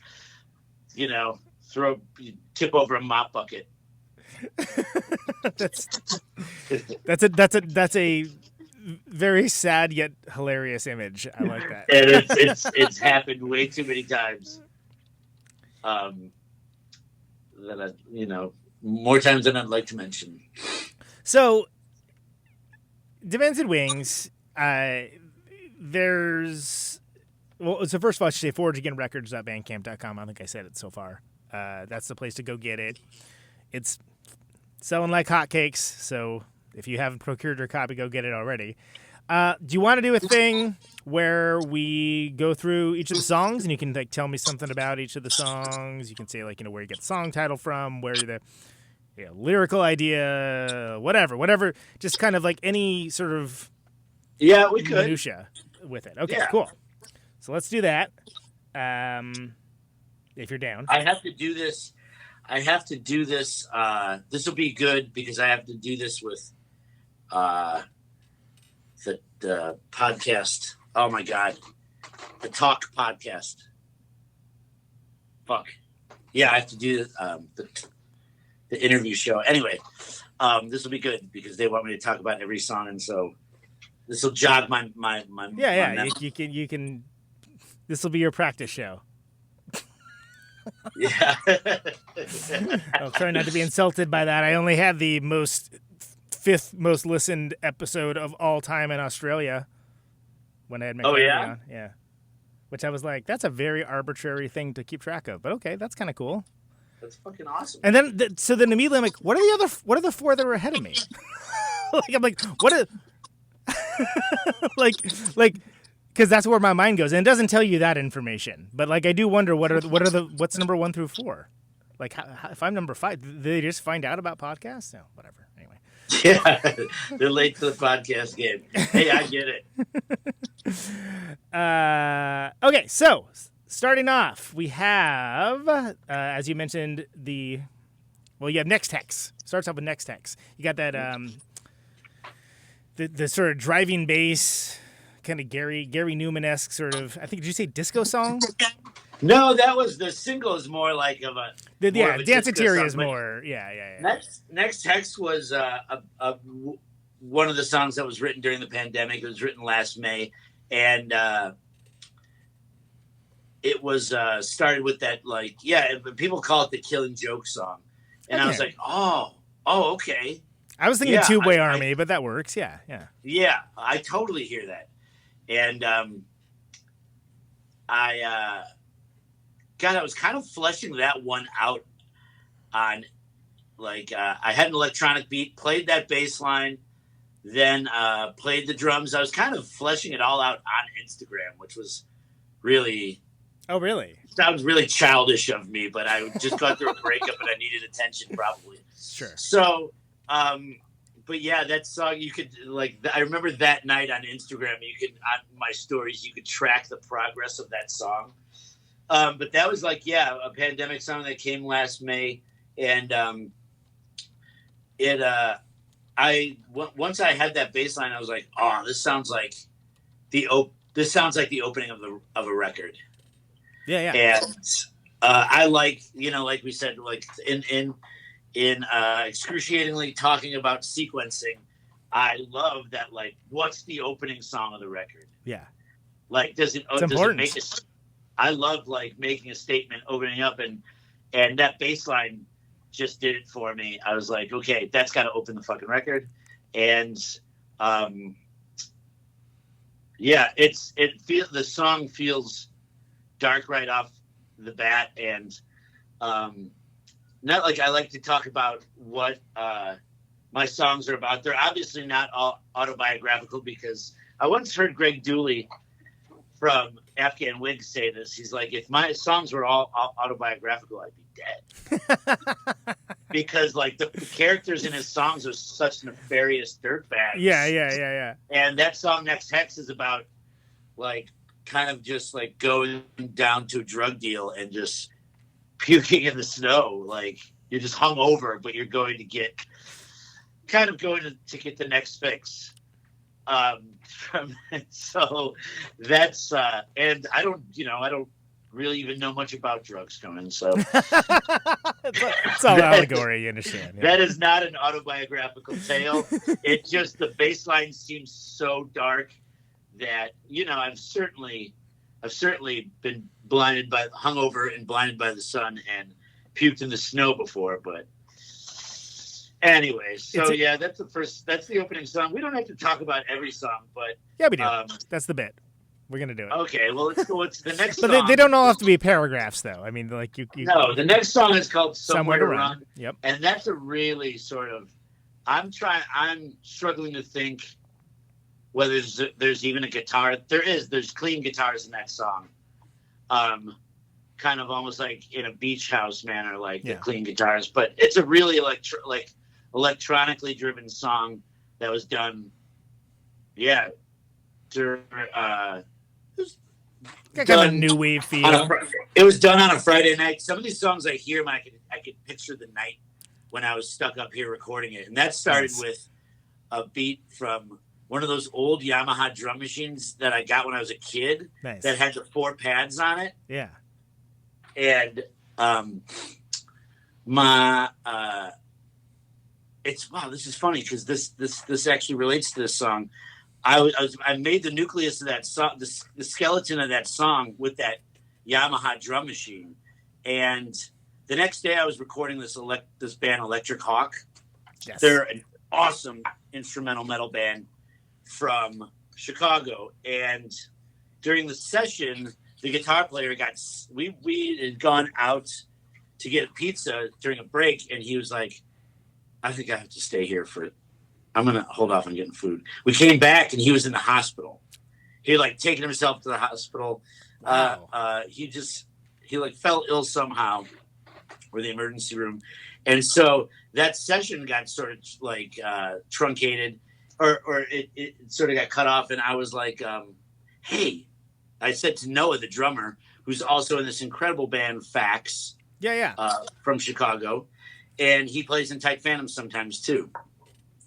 And I was like, before I tear down the mics on this session that's obviously not going to happen now. Right. Can you put a live drum beat on this song? Nice. And so he put live drums over the Yamaha drum machine, and my friend Sue helped me sing it, who was in a band called Sarge. Remember Sarge? Oh, yeah, I do remember Sarge. She's been inactive for a while, but we're actually just starting to make a record with her. And So she sang on that song. But it's funny, the Electric Hawk session happened yesterday. The continuation of the session that happened a year and a half ago when the dude got ill for the day. We actually picked it back up yesterday. Nice. And had a great fucking day recording. That's awesome. Yeah. So, and then, song 3 is Danceteria. Right. Danceteria. And that was the name of a club in New York City in the 80s where Madonna met the Beastie Boys played, Madonna played. It was kind of like Cool Kids Studio 54. Right. if you were like young and ratty and punk and sort of chic, you couldn't get into Studio 50. You're too young to get into Studio 54. You went to Danceteria. Right. And I always liked the name. I always liked that word. And I always disliked it as a word. So I used it in a song. But it's not really about that club in New York. It's more about like the disillusionment of the being stuck, kind of like, I don't want to say the pandemic because I don't really want to timestamp the song to an obvious time, but yeah, it's about that sort of disillusionment and isolation. And I hate when, I never thought I'd be that chump that talks about what their songs are about. So you're really putting me on the spot and embarrassing the fuck out of me. Well, I mean, I appreciate you still going through it anyway, but people do get some value out of it. And that one's got that great line. You used to think she was a blessing, now she's just a curse. I think that's a real that's not a Dick Miller line. That's a Star Turn line for sure. No, that's that's one of the lines that I hung on like. Why would you make things work? I used to think she was a blessing. Now she's just a curse. I hung on to that line and tried to, you have certain lines you try to poke into songs over the years. I have no idea over the fucking years. Yeah. You're like, I'm still writing out the same notebook. Yeah. But it finally fit into something. And I'm really happy with that song. The beat is a loop from a famous girl band in the 80s, and I won't say the name of the band or their Showtime documentary that's really good. But Fair enough. A famous girl group. It's their beat that I heard while I was watching that doc and went and slowed down their beat. Nice. And wrote the entire song to it. And my buddy Chris Dye played drum. He was in a band called Chin Up, Chin Up. And if you remember that band, he plays in a few great bands now, but Camp Dogs but he played live drums over it so we could squash the go-go. We could get rid of we could get rid of the original beat so I wouldn't get in any trouble. But that's the first single off the record, and that's the one I just made the video for. Yeah. Go check out the video. On YouTube, on the Forge Again page. I'm super proud of this video. It's interesting. It's cool. I like it. It's got a neat vibe. It's kind of like the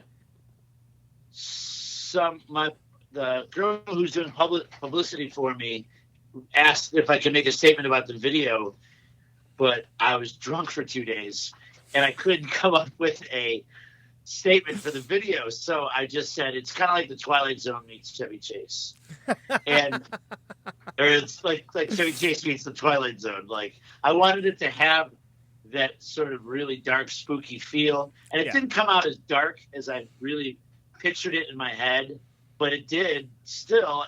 But it's got like I wanted to put in like a lot of my favorite like stupid comic timing. What do you call it? Gags. There's gags. I hate to say in the video, but it's entertaining. Yeah. Yeah. So, but it was directed by my friend Brendan Leonard, who did our last Tight Phantomz video called "Waiting For," and both videos I'm proud of. Both. I really love this director, and every time I like storyboard something or just explain what's going on in my head for the video. He just fucking nails it perfectly. So yeah, check out that video. That's the first single, and I'm really proud of it. And that's the third song. The fourth song on the record, Distorted Pony. Distorted Pony, which is written to another drum loop that I was playing. But the funny thing about that is I don't know why I kept saying Distorted Pony in the chorus. Just it's like I must have subconsciously read the band. I didn't know about the band really. Really? Oh, I just assumed it was a reference to the band who are. No, it's not.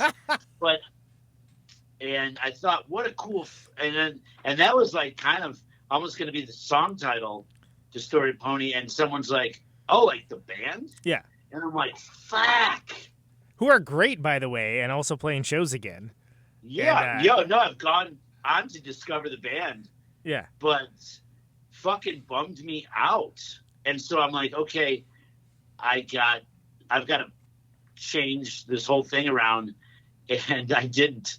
Sorry, Distorted Pony. I just changed the title to Distorted Pony, comma Pony.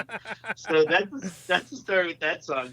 But that's kind of like my psychedelic Jesus and Mary chain. Yeah. That's just a lot of these songs are just. It's got like a psych sort of element to it. Yeah, yeah. They're all done in one night, and they're kind of put away at the end of the night. And I, never really thought about much more until it came time to put lyrics on them. Yeah. So, a lot of times it could just be what I'm listening to that day and what I feel like going and making at the studio, because I've been listening to a lot of Jesus and Mary Chain, or I've been listening to a lot of Black Mountain, or I've been listening to a lot of psychedelic music. It's just like, the songs are truly like making music. Like I've talked about that immediacy with making music. The songs are truly a product of one night sitting up at the studio. If a lot of times if I can't finish it that night, it's like there's something that's just not working for me. So the next song is called Lusty vs. Talking Heads. Yeah, it's an 8-song hardcore song. It is. It's very quick. It's up there with You Suffer in the pantheon of and You Suffer Napalm Death. Yeah. All, that's another one. The Descendants All. Yeah. The song of the band. That I just wrote in the car, like driving, like just. I remember I was driving to work at Thalia Hall, and I heard Talking Heads, and I don't know why I got I was just so aggro. I'm like, I was like, I love the rhythm section. I love Tina Way. Tina Way was one of my favorite bass players, but goddamn, I'm sick of this fucking band. And I was just like, so I wrote that song a cappella in the car. And I made it an Instagram story, and I'm like, fuck, that's actually kind of catchy. I'll just have my buddy Chris from Chimp Chimp, who we were talking about, who played on Danceteria. I was like, I'm just going to have him like come by and do a hardcore beat. Yeah. I'm going to yell at you in your face. Do this hardcore beat. And it turned out, and 8 songs. And it was originally called Fuck Talking Heads. And I was like, you know what? I'm not an aggressive person. I'm not a violent person. I'm not, and it just, the person I am doesn't sort of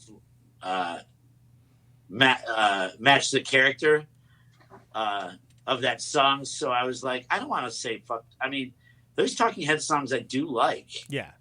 And I just don't want to. So it's called Lusty vs. Talking Heads, because some days I really do just, when someone wants to talk about David Byrne, I do just want to say, get away from me. Get the fuck away from me. So that's the story behind that. What's the next song? Centipede is the next song. Centipede. Oh, Moody Number. Yeah, it's an instrumental song because that's an interesting song because there's this Brigitte Bardot song called Contact.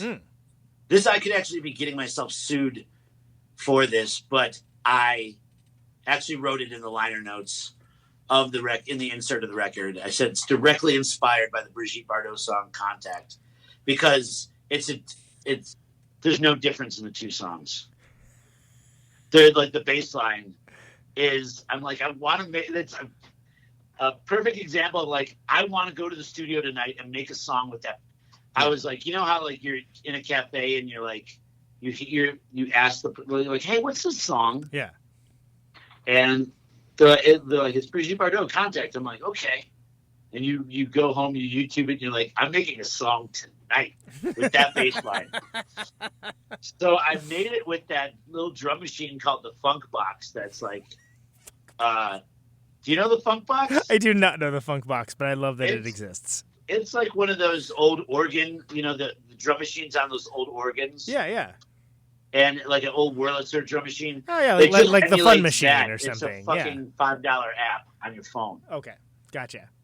If you listen to "One on One" by Hall & Oates, it starts with like that sort of the same sort of loop. And so I was like, I took that Brigitte Bardot bass line and the Funk Box and made that song Centipede, and put some like. You ever watch the old Spider-Man cartoons? Oh yeah, hell yeah. The ones from the '60s that have the great jazz. Oh yeah, they did have jazz in those. Yeah, they had incredible this incredible jazz soundtrack to all of them. In fact, it's all on YouTube. The entire sequence, like someone sewed together all the musical sequences of the '60s Spider-Man cartoon, and the music's so fucking great, but it's all like jazz flute and stuff. Yeah. So I kind of wanted to. There's a breakdown in the song where the song actually does change. Is kind of like is my Spider-Man homage. Nice. So you put all those things together, and you can't figure out how to put lyrics on it. Right. So you don't. So instrumental it stays. Yeah, the next song on the record, Chrome Intentions. It's called Chrome Intentions. Got some big guitars. Yeah, this is kind of this was for a while in the running as the first single, but everyone's like, it's too Tight Phantomz. Yeah, it definitely feels like it could be on a Tight Phantomz record, for sure. Yeah, and the storyline of the video that has yet to be shot is kind of very much like Tight Phantomz Waiting. It has that feel. It's you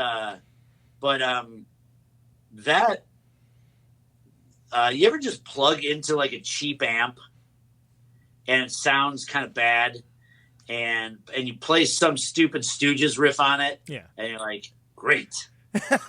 I'm writing a song tonight to that. And that was it. I plugged into the solid state trainer amp and I was trying to be Spoon. Yeah. Right. And it's I don't know if you listen to Spoon at all. Yes, actually one of the first bass players of Replicator turned me on to them because he was he was from Austin. So this is like when the first record came out. Series of Sneaks, so Series of Sneaks had been like pretty new at that time. He's like, oh, you really dig it. It's like Elvis Costello meets Wire. I'm like, that sounds fucking awesome. I'm totally in. And did you really think, was that on the nose, do you think, or do you think that was were you disappointed? No, for that record, I think it was. And then I stuck hard with them for I think Girls Can Tell is really good. I like Kill the Moonlight. And then there's a bunch of other stuff that it's not really for me. But every once in a while they'll be like, oh, that's really cool. Like I'll hear a song in passing or something. It's immediately clear who the fuck it is. Like, yeah, so that always says something, but it's never bad. It's just that I think I kind of filled up on how many Spoon records I had time for. I understand that with artists. Like, you just fall off at some point and you never go back, Like Sonic Youth is so important to me as a band, but at some point I decided I've had enough Sonic Youth in my life and I just stopped paying attention. That's like, all right. I feel that way about like Nico Case. Sure. I think is like one of the greatest American songwriters that we have. But after 4 albums of it, I was like, God, I got so much Nico Case. I love it. Yeah. But then her last 2 records, I'm gonna get into. I'll check them out. Yeah, but it just didn't have that immediate. Like I needed to buy it the day of. Not how I feel. Like that's how I feel about Fiona Apple. Right. Like I always have to. I have to listen to her shit the day of, and she puts out things. When an artist puts out things so infrequently, it's a little better. But when your favorite artists start knocking out a record a year, then you really can't keep up, and then you move on to other things. I think that's just natural in music. Look at Creedence. All those albums were all like, one a year, just pop, pop, pop, pop, pop. Like, which is crazy. Kiss did one every 9 months. Yeah. We got to have one for Christmas. So, but Spoon, I love that I feel like I was making music very much inspired by how they make music. You can tell there's like some songs that are anchored by a guitar. Yeah. Some songs that are anchored by a farfisa. Like you could just tell that's what they went in that day and said like, ooh, this is a fun instrument to play. Yeah. Let's make something around this. So I was just trying to do my best Spoon impersonation with that. And that's what's great sometimes is you think you're mocking an artist and then you run it through your filter. Yeah. And it comes out nothing like that. It just sounds like so you. I don't mind saying I was inspired by Spoon for that because it didn't come out anything like it. So yeah, it wouldn't be what I would think of. Like that's always great. And I don't know how the lyrics turned out to be about children, a boy having his first crush, and he's into this girl, and she is into Dracula. So he asks his dad, "Can I dress like Dracula for school?" Right. And the dad says, "Absolutely not. No." And I don't know why I chose to write in the perspective of or about children obsessed with Dracula. Because I don't even think I know kids like dinosaurs. Kids don't like fucking Dracula. Some might. You never know. You never know what people latch onto. Kids, especially kids.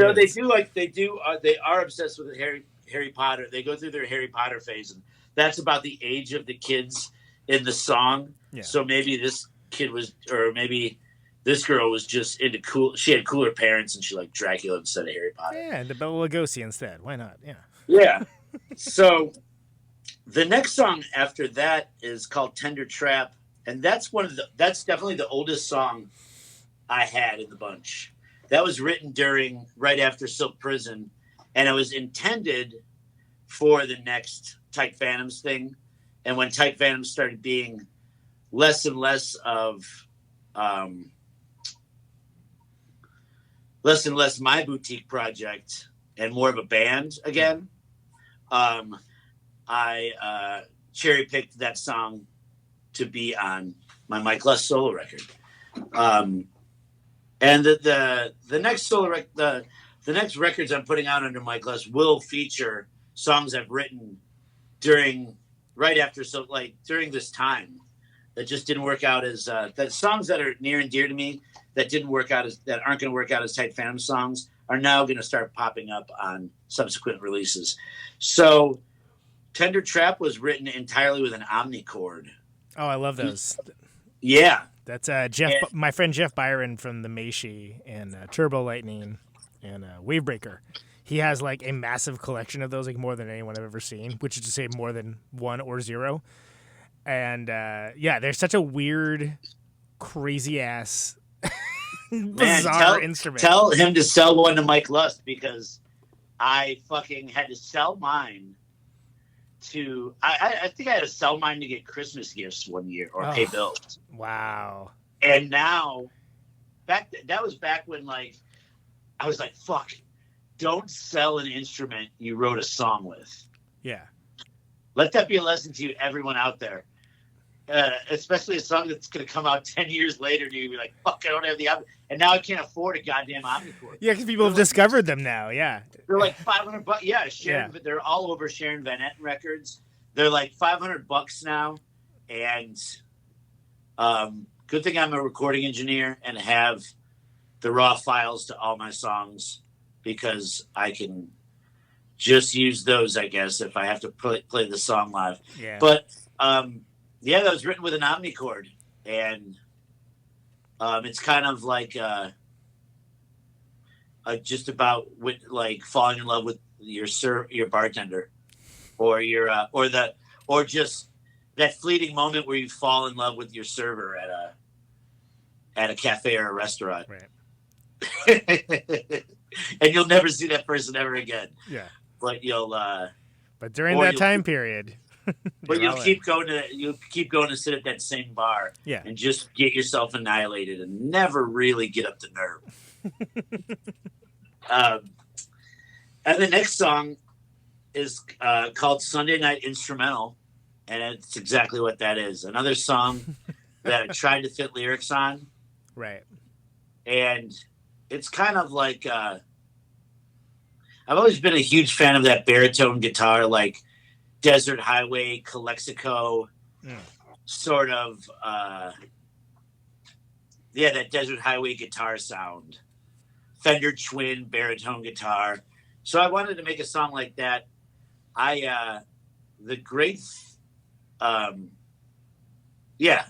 It's great thing about the drums in that one is I don't remember who played it. So it's not credited to anyone. Right. And my friend who I thought maybe played drums on it, I sent the song to him. I'm like, is this you? Yeah. And he's like, no, that's not me. So I'm like, I don't know who to credit the drums to. That's great. I think I ended up crediting the drums to myself. But what I think I did is I think I stole the raw drum tracks from a band I was recording one week. The isolated drums, and looped them. That's the only thing I could think of what happened. And I was under some sort of chemical duress when I did that. But that song came together during the pandemic when I had all my equipment at my house. Right. So I was just, I fucked around with that song. And you'll hear there's at the end of the song, there's this really high pitched squeal that carries out the song. And it's this train that for 19 years, I've just moved last week. For 19 years, I lived in this house where a block away, there was a freight train track. Oh, wow. A slow moving freight train. Sometimes the train would be stopped dead. And then when it would pick back up, the wheels would make this incredible, beautiful shriek. And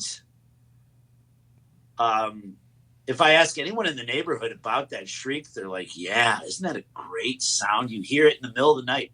It's like hearing the highway in the middle of the night. Yeah. Or hearing a railroad horn in the middle of the night. Yeah. Like those sounds you love.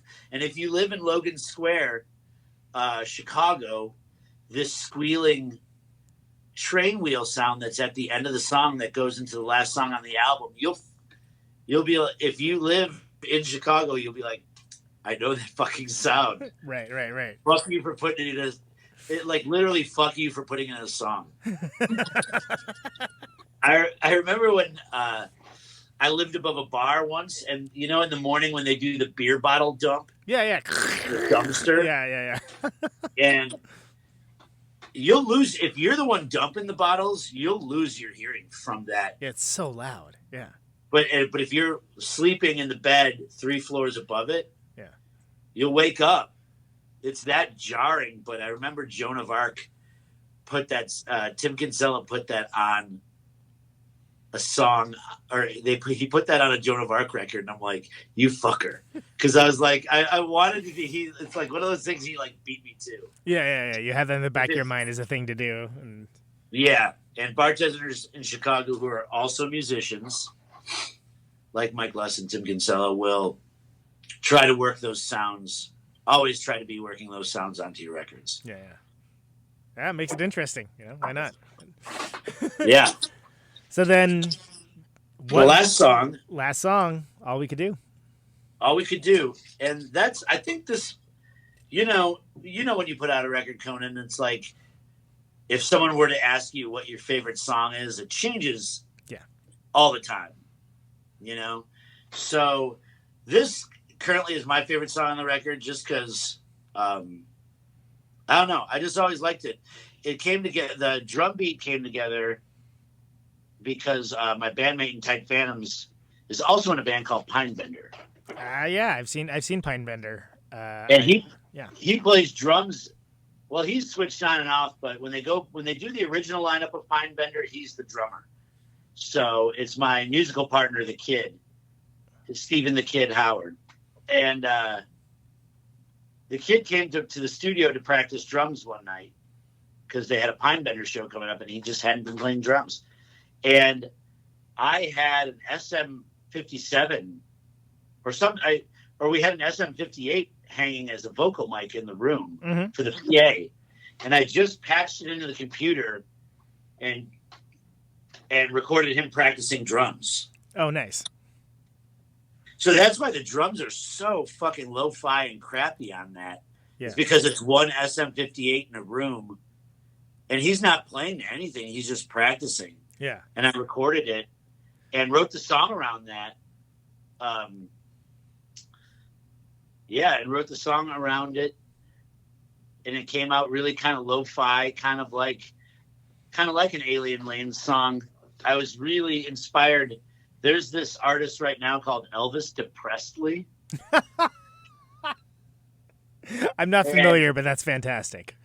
It's I was listening to his record every day, and a lot of his songs are kind of really melancholy, Cure inspired, and they're all anchored by the bass line. So I wanted to make a song like a melancholy Cure song type of song that was anchored by the bass line. So that's what I did. And another rare song on the album that has a lot of guitars on it. Because this record for me, I feel like people know me as a guitarist from Lustre King and from Tight Phantomz, and like doing like someone who will occasionally like try to shred as bad as it might fall on my face. But for someone that is kind of known for playing guitar, there's not a lot of guitar on this record. Yeah, it's pretty synthy. Yeah. It's there for, the guitars are kind of there for textures and like flourish, but so there's not really, maybe that Chrome Intention song, but there's not a lot of songs anchored by guitar. So this was one that I feel like had a lot. I feel like I'm pretty proud of the guitar harmony stuff I did, because I don't know like how to do that Thin Lizzy stuff. You know, that Iron Maiden Thin Lizzy stuff? No, I know it well, and it's very difficult. Like, it's difficult, and I stumbled upon the stuff that's in that song. Yeah. Was a complete accident that I'm glad, the tape is always rolling here. Right. Because you can just go. Because I was like, oh, fuck. It's one of those things where, like, I have to, if we do this live, I have to go back and learn it all. Because it was all, like I said, all the songs are one night. Yeah, that's crazy. And when we shot the Danceteria video a couple weeks ago, I had to go learn the solo. And the director was like, you have to learn the solo. And I'm like, yeah, I played that a year ago. Yeah. One night when I was like probably half cocked on Cuervo. So yeah, I have to go learn it. Right. And when you stumble upon when I have, if just know if you ever catch me doing a guitarmony. Yeah. It's a complete accident. It's like when you come up with a funny title with your friends and you have to like write it down right away. Get it down right away. Yeah, write that down. No, I do that constantly. Because you're gonna lose it. And the end of that song just kind of ends with it just falls off a cliff. I remember the mastering engine, like it just ends abruptly. So if anyone out there buys the record, there's nothing wrong with the way that it ends is completely with the way that it ends. It ends kind it's of over. yeah, it's like there's no resolve. It means there's more to come. Yeah. It means the story's not over. And even the mastering engineer was like, hey, I think you sent me the file wrong, or the file's kind of chopped. I'm like, no, that's how the record ends. So that's basically like, a walk through the songs. Thank you for letting me do that. No, that was awesome. It's very enjoyable. Well done. Yeah, thank you for letting me rear my head that way. So it's been great having you, man, and it's thank you so much for spending so much time with me. The last thing I'm going to ask you is the last question. It's the only canned question I ever ask anyone on the show. You can choose to interpret it however you like. But why? Let me pour myself a shot of tequila before you give me the last shot or the last question. I'll keep it. I'll draw the suspense out. But it's the only canned question. Again, however you want to interpret it is fine. Why do you do what you do?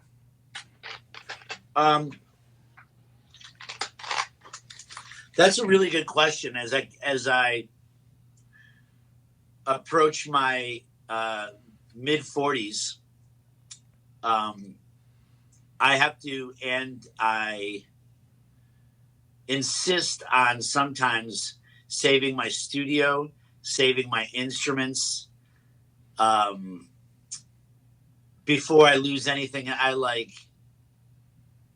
Why I have to ask myself not like we've talked about tonight. We talked about how like bands don't have budgets anymore for records. And like now when I engineer, when I make records, when I do this thing I love and I've done all my life, I have to take a pay cut for it. I'm willing to do it because I can't wait to make a record, meet you and make a record.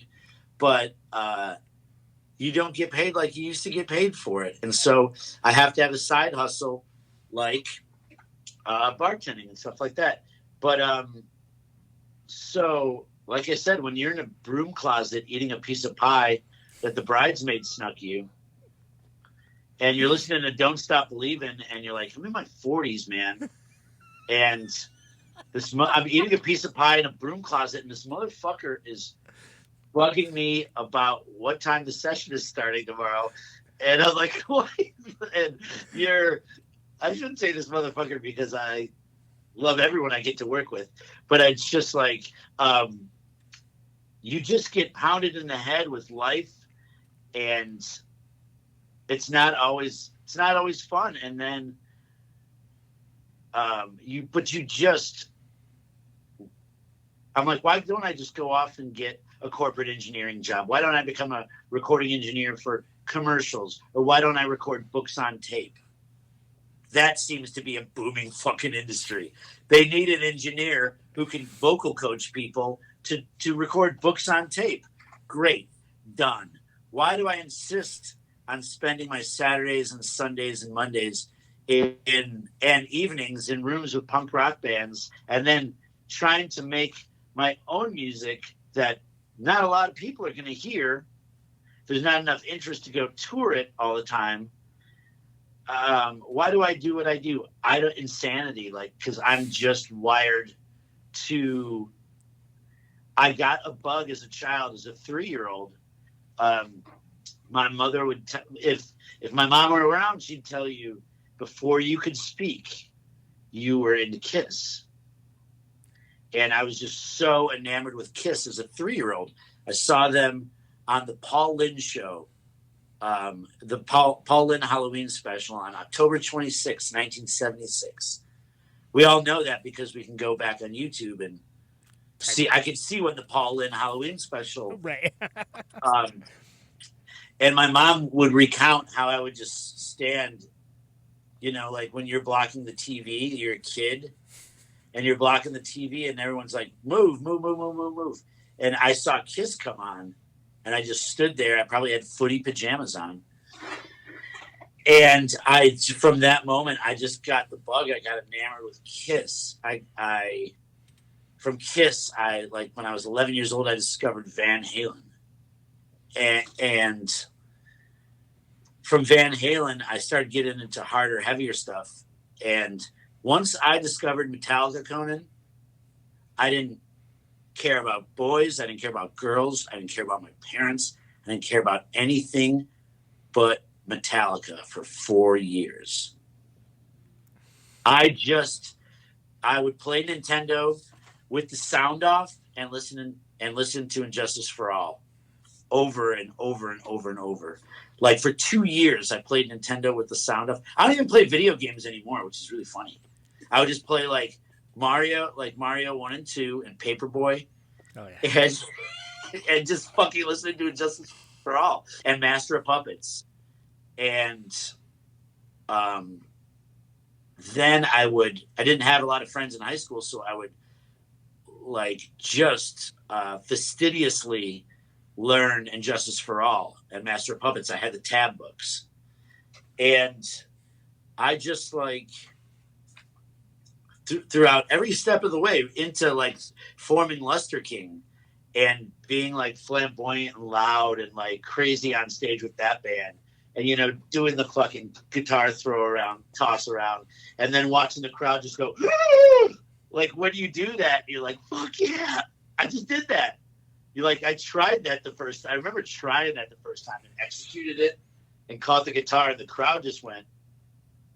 It's like, you know, like you're almost about to drop a baby, and then you catch the baby, and everyone's like, as long as the baby gets caught, it's fine. Yeah. Yes.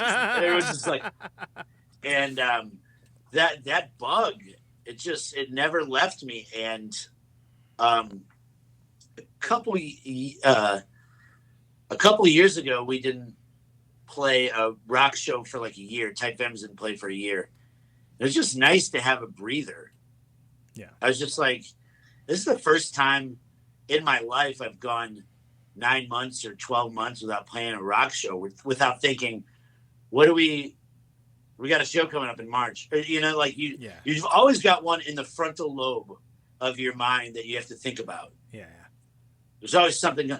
And I took a break from that, and I felt like kind of a sigh of relief. And then one night we played a show, and I was like, fuck it, I'm back. And I'm 45 years old, I'm back. And it's just like, you're an idiot.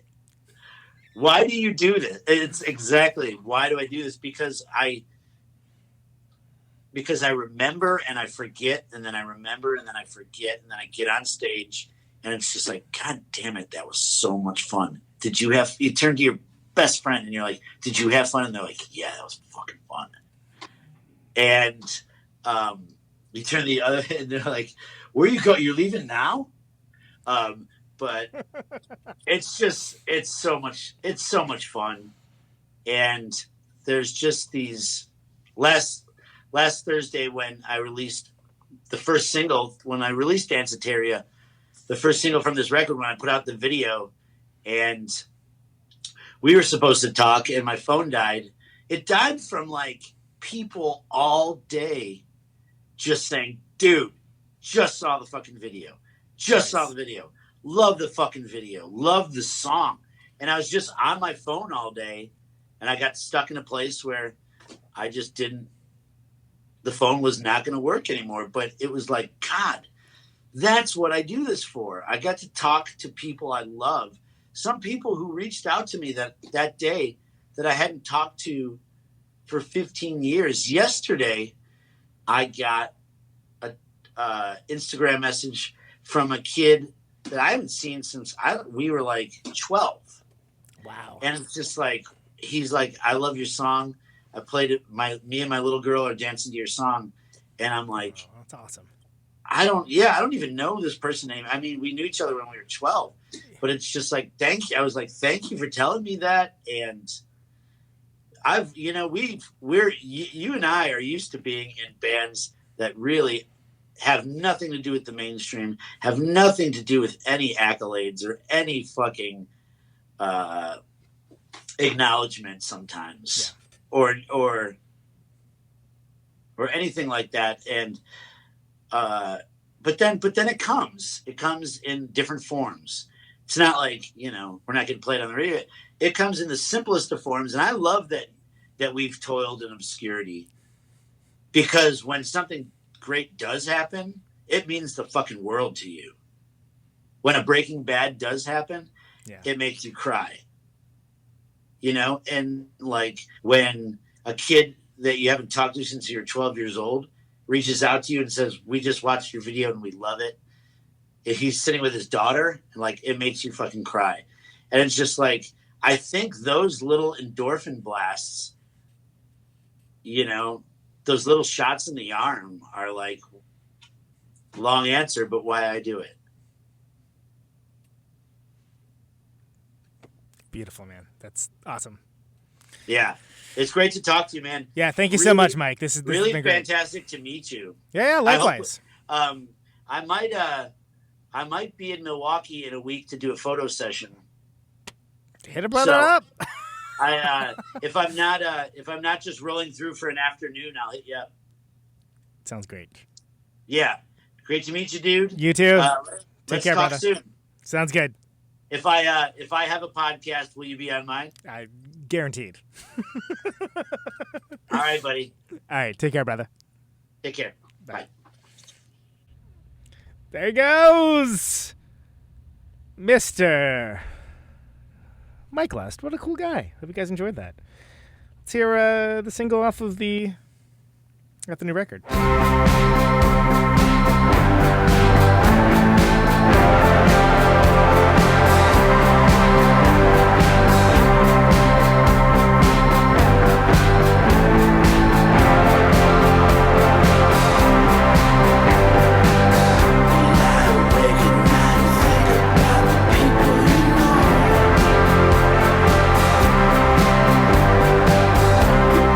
Feels a messy ring, a way of cracking the code.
That's right. Tight Phantomz. Tight Phantomz. Is this thing on? Mr. Michael Est. So, that was some stuff off of Silk Prison, which is a great record. That was the song that was in Breaking Bad, Black Seas at the Crib. Before that was Waiting For, which is probably one of my favorites on that record. And then we have the radio edit because of Danceteria, which is off the brand new record, Demented Wings. Get that wherever you get your records, or forgeagainrecords.bandcamp.com directly. Going fast. 10 songs, 25 minutes. Gets in, gets out. I'd like to thank Mr. Michael Est for being on the show. It's a consummate pleasure having him on. Excellent gentleman.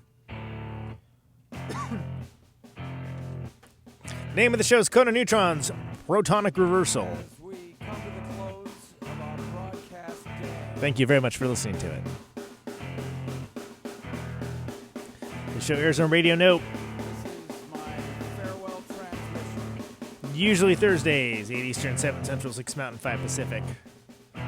RadioNote.com. Mr. and Mrs. America, all the ships at sea. ProtonicReversal.com for the archives. Anyone within the sound of my voice. If you like the show and want to get episodes sooner, $1 a month at Patreon. I've got Patreon.com/ProtonicReversal. That'll get you there. 50,000 watts of power. No ads, no sponsors, no kidding. I want to ionize the air. Thanks, everyone, for liking, subscribing in the various mediums, writing reviews, all that. It helps people find the show. And that's always helpful. It's appreciated. Thank you. This microphone And thanks for listening also. turns sound into electricity. Can Stay you safe hear out me there. now? Out on Route 128. And take it dark easy. And lonely. I got my radio on. Can you hear me now? Can you hear me now?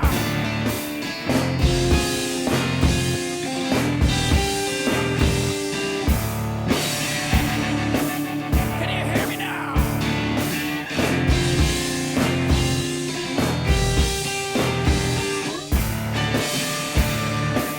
Can you hear me now? See in the radio.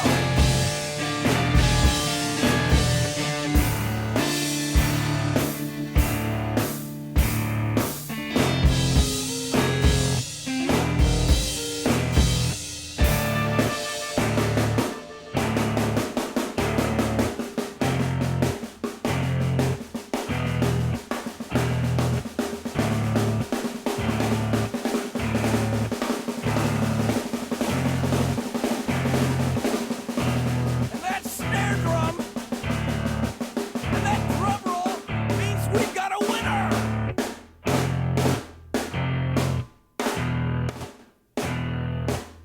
If you're the fifth caller, or any caller at all,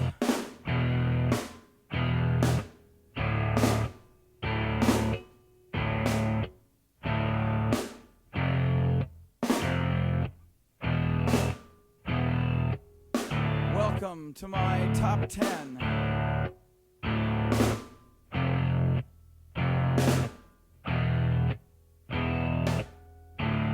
I'd like to thank our sponsor. But we haven't got a sponsor. Not if you were the last man on earth. She was prepared to prove it. This one goes out to a special girl.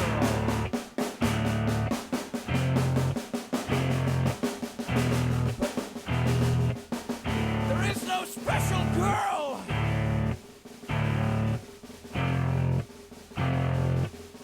It's the end of radio. The last announcer plays the last record. The last what? Leaves the transmitter. Circles the globe in search of a listener.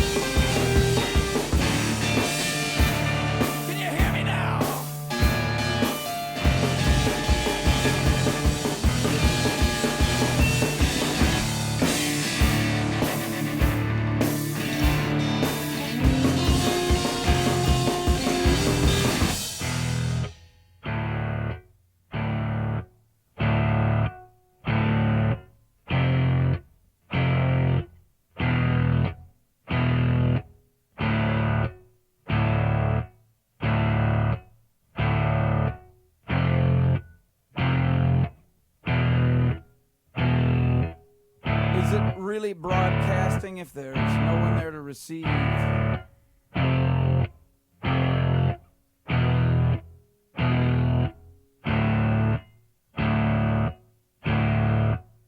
It's the end of radio. As we come to the close of our broadcast day,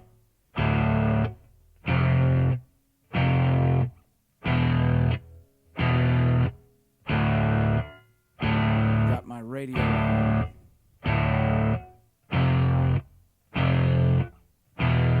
Can you hear me now?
This is a test!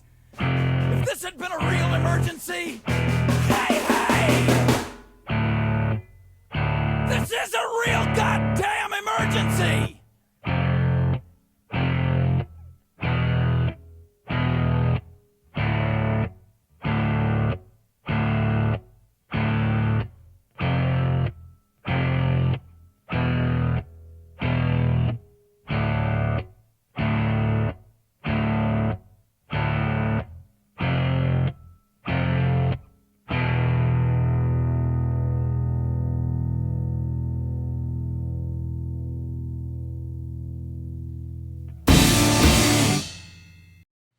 They're all concept records to me in that respect. Yeah, and it is an art. I'm not sure if I ever would have had the aptitude or gumption to do that, 15 years before, right?